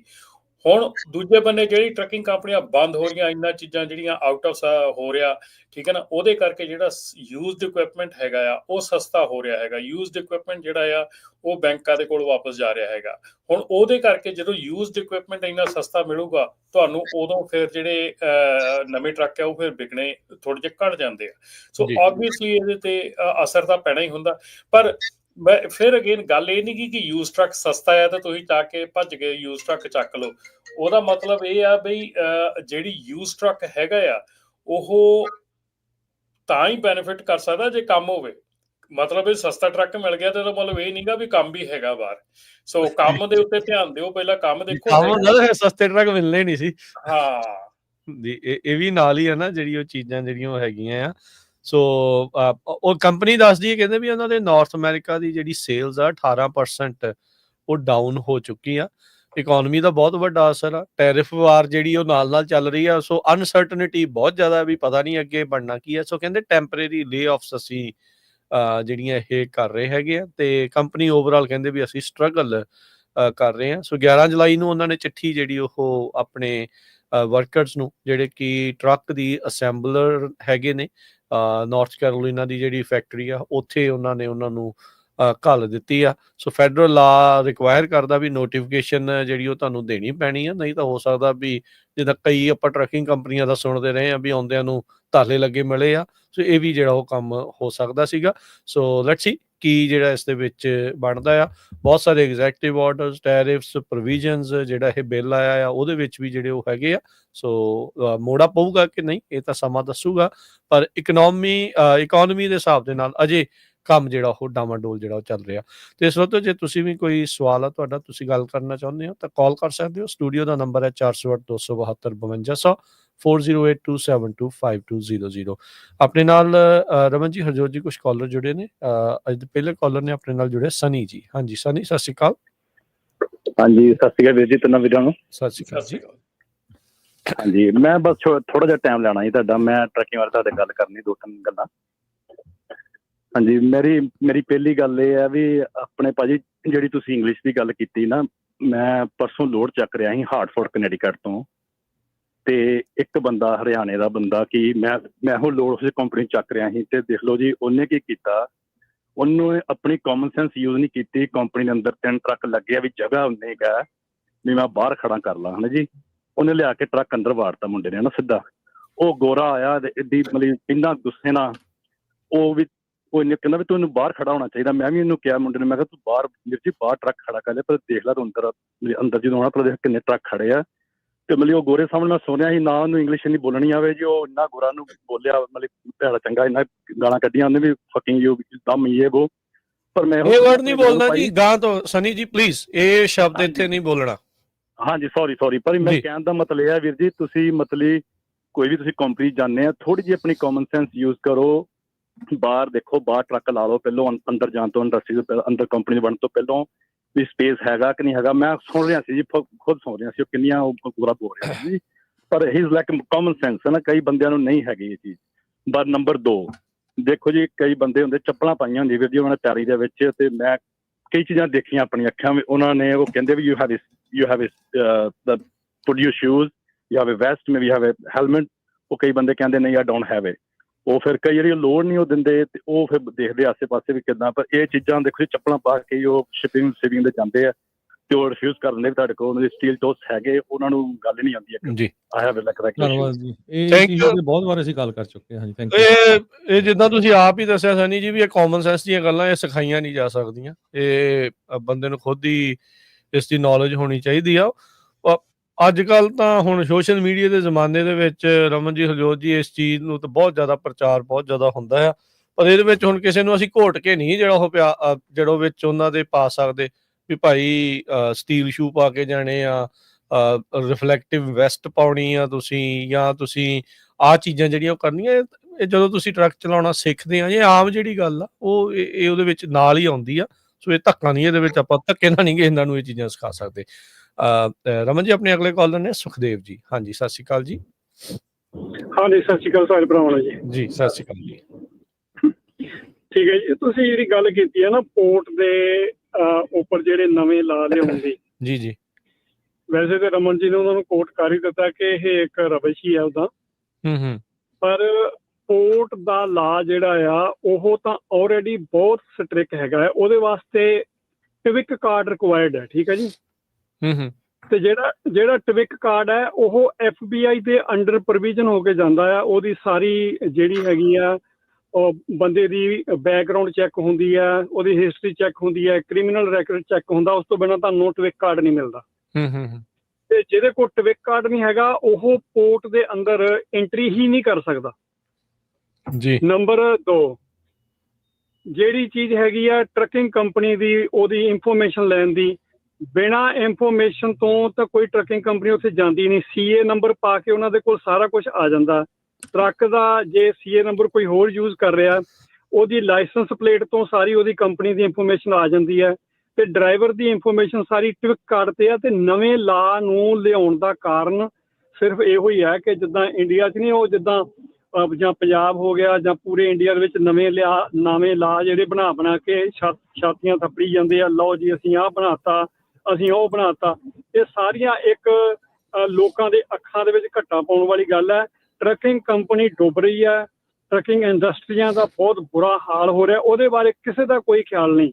ਹਾਲਾਂਕਿ ਟਰੰਪ ਜੀ ਜਦੋਂ ਨਵੇਂ ਬਣੇ ਸੀ ਤੇ ਟਰੱਕਾਂ ਵਾਲਿਆਂ ਨੂੰ ਉੱਥੇ ਵਾਈਟ ਹਾਊਸ ਵਿੱਚ ਸੱਦ ਕੇ ਤੇ ਇੱਕ ਬੜਾ ਵੱਡਾ ਢਕਵੰਜ ਕੀਤਾ ਸੀਗਾ ਕਿ ਅਸੀਂ ਉਹ ਕਰ ਦਿਆਂਗੇ, ਟਰੱਕਿੰਗ ਜਿਹੜੀ ਹੈਗੀ ਆ ਉਹ ਅਮਰੀਕਾ ਦੀ ਬੈਕਬੋਨ ਹੈ, ਇਹ ਹੈ ਉਹ ਹੈ। ਪਰ ਮੈਂ ਕਹਿੰਦਾ ਵੀ ਇੰਨਾ ਮਾੜਾ ਹਾਲ ਕਦੇ ਟਰੱਕਿੰਗ ਇੰਡਸਟਰੀ ਦਾ ਕਦੇ ਹੋਇਆ ਨਹੀਂਗਾ ਜਿੰਨਾ ਇਸ ਟਾਈਮ ਚੱਲ ਰਿਹਾ ਹੈਗਾ। ਤੇ ਇਹ ਇੱਕ ਬਸ ਰਬਸ਼ ਹੈਗੀ ਹੈ। ਨਵੇਂ ਕਾਨੂੰਨ ਲੋਕਾਂ ਨੂੰ ਤੰਗ ਪਰੇਸ਼ਾਨ ਕਰਨ ਦੇ ਕਾਨੂੰਨ ਨੇ, ਨਾ ਕਿ ਲੋਕਾਂ ਦੀ ਸੁਵਿਧਾ ਵਾਸਤੇ ਹੈ। ਜੀ ਧੰਨਵਾਦ ਜੀ ਬਿਲਕੁਲ। ਅਗਲੇ ਕਾਲਰ ਨੇ ਓਂਕਾਰ ਜੀ, ਸਤਿ ਸ਼੍ਰੀ ਅਕਾਲ। ਸਤਿ ਸ੍ਰੀ ਅਕਾਲ ਜੀ ਤਿੰਨਾਂ ਵੀਰਾਂ ਨੂੰ ਜੀ। ਸਤਿ ਸ਼੍ਰੀ ਅਕਾਲ ਜੀ। ਰਮਨ ਭਾਈ ਤੁਹਾਡੀ ਗੱਲ ਠੀਕ ਆ, ਇਹ ਲੋਡਾਂ ਦੇ ਰੇਟ ਹੁੰਦੇ ਆ, ਫਿਰ ਪੁਰਾਣੇ ਟਰੱਕ ਲੱਭਣੇ ਨਹੀਂ ਸੀ। ਤੁਹਾਨੂੰ ਪਤਾ 2 ਸਾਲ ਡੇਢ ਪਹਿਲਾਂ 2.5 ਲੱਖ ਦਾ ਵੀ ਟਰੱਕ ਵਿਕਿਆ। ਏਦਾਂ ਹੀ ਆ, ਸਹੀ ਗੱਲ ਆ। ਮੈਂ 38000 ਦੀ ਡਰਾਈਵਮੈਨ ਲੈ ਕੇ ਆਈ ਨੇਬਰਾਸਕਾ ਤੋਂ, ਨਵੀਂ ਦਾ 6 ਮਹੀਨੇ ਬਾਅਦ ਮੈਨੂੰ $70,000 ਦਿੰਦੇ ਸੀ ਉਹਦਾ। ਤੇ ਮੈਂ ਕਿਹਾ ਟਰੱਕ ਖੱਟ ਲਿਆ ਸੀ ਮੁਨਾਫਾ ਕਿ ਰੇਟ ਦਾ ਸੀ ਤੁਸੀਂ? ਨਹੀਂ ਖੱਟਿਆ ਨਹੀਂ, ਹਲੇ ਵੀ ਉਹੀ ਚਲਾ ਰਿਹਾ। ਠੀਕ ਆ। ਦੂਜਾ ਮੈਂ ਨਾ ਢਿੱਲੋਂ ਸਾਹਿਬ ਮੈਂ ਪੁੱਛਣਾ ਚਾਹੁੰਦਾ ਵੀ ਜਿੱਦਾਂ ਇਹ ਇੱਕ ਨਾ ਜਿਹੜਾ ਆਪਣੇ ਬਾਈ ਨੇ ਇੱਕ ਵਾਰੀ ਕਿਹਾ ਸੀਗਾ, ਮੈਂ ਉਸ ਗੱਲ ਦਾ ਵੀ ਥੋੜਾ ਜਿਹਾ ਖੰਡਨ ਕਰਨਾ ਚਾਹੁੰਦਾ। ਜਿਹੜਾ ਇੱਕ ਬਾਈ ਕਹਿੰਦਾ ਵੀ ਫਲੋਰੀਡਾ ਤੋਂ ਕਹਿੰਦਾ ਆਪਾਂ ਕੈਲੀਫੋਰਨੀਆ ਵੀ ਲਿਆ ਸਕਦੇ ਹਾਂ ਪਰਸਨਲ ਕਨਵੈਂਸੀ ਪਾ ਕੇ।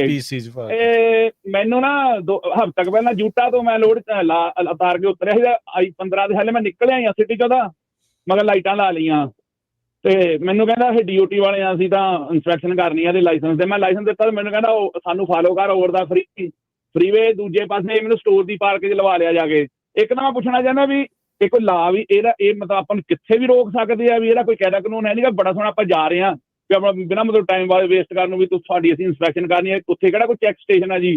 ਤੇ ਇਹਦਾ ਵੀ ਮੈਨੂੰ ਜਵਾਬ ਦਿਓ ਜੀ ਬਾਅਦ ਚੋਂ। ਤੇ ਦੂਸਰਾ ਭਾਜੀ ਉਹ ਨਾ ਮੇਰੀ ਉਹਨੇ EID ਲੈ ਲਈ, ਕਹਿੰਦਾ ਜੀ ਉਹਨੇ ਟਰਾਂਸਫਰ ਕਰ ਲਈ ਆਪਣੇ ਬੈਜ ਨੰਬਰ ਪਾ ਕੇ।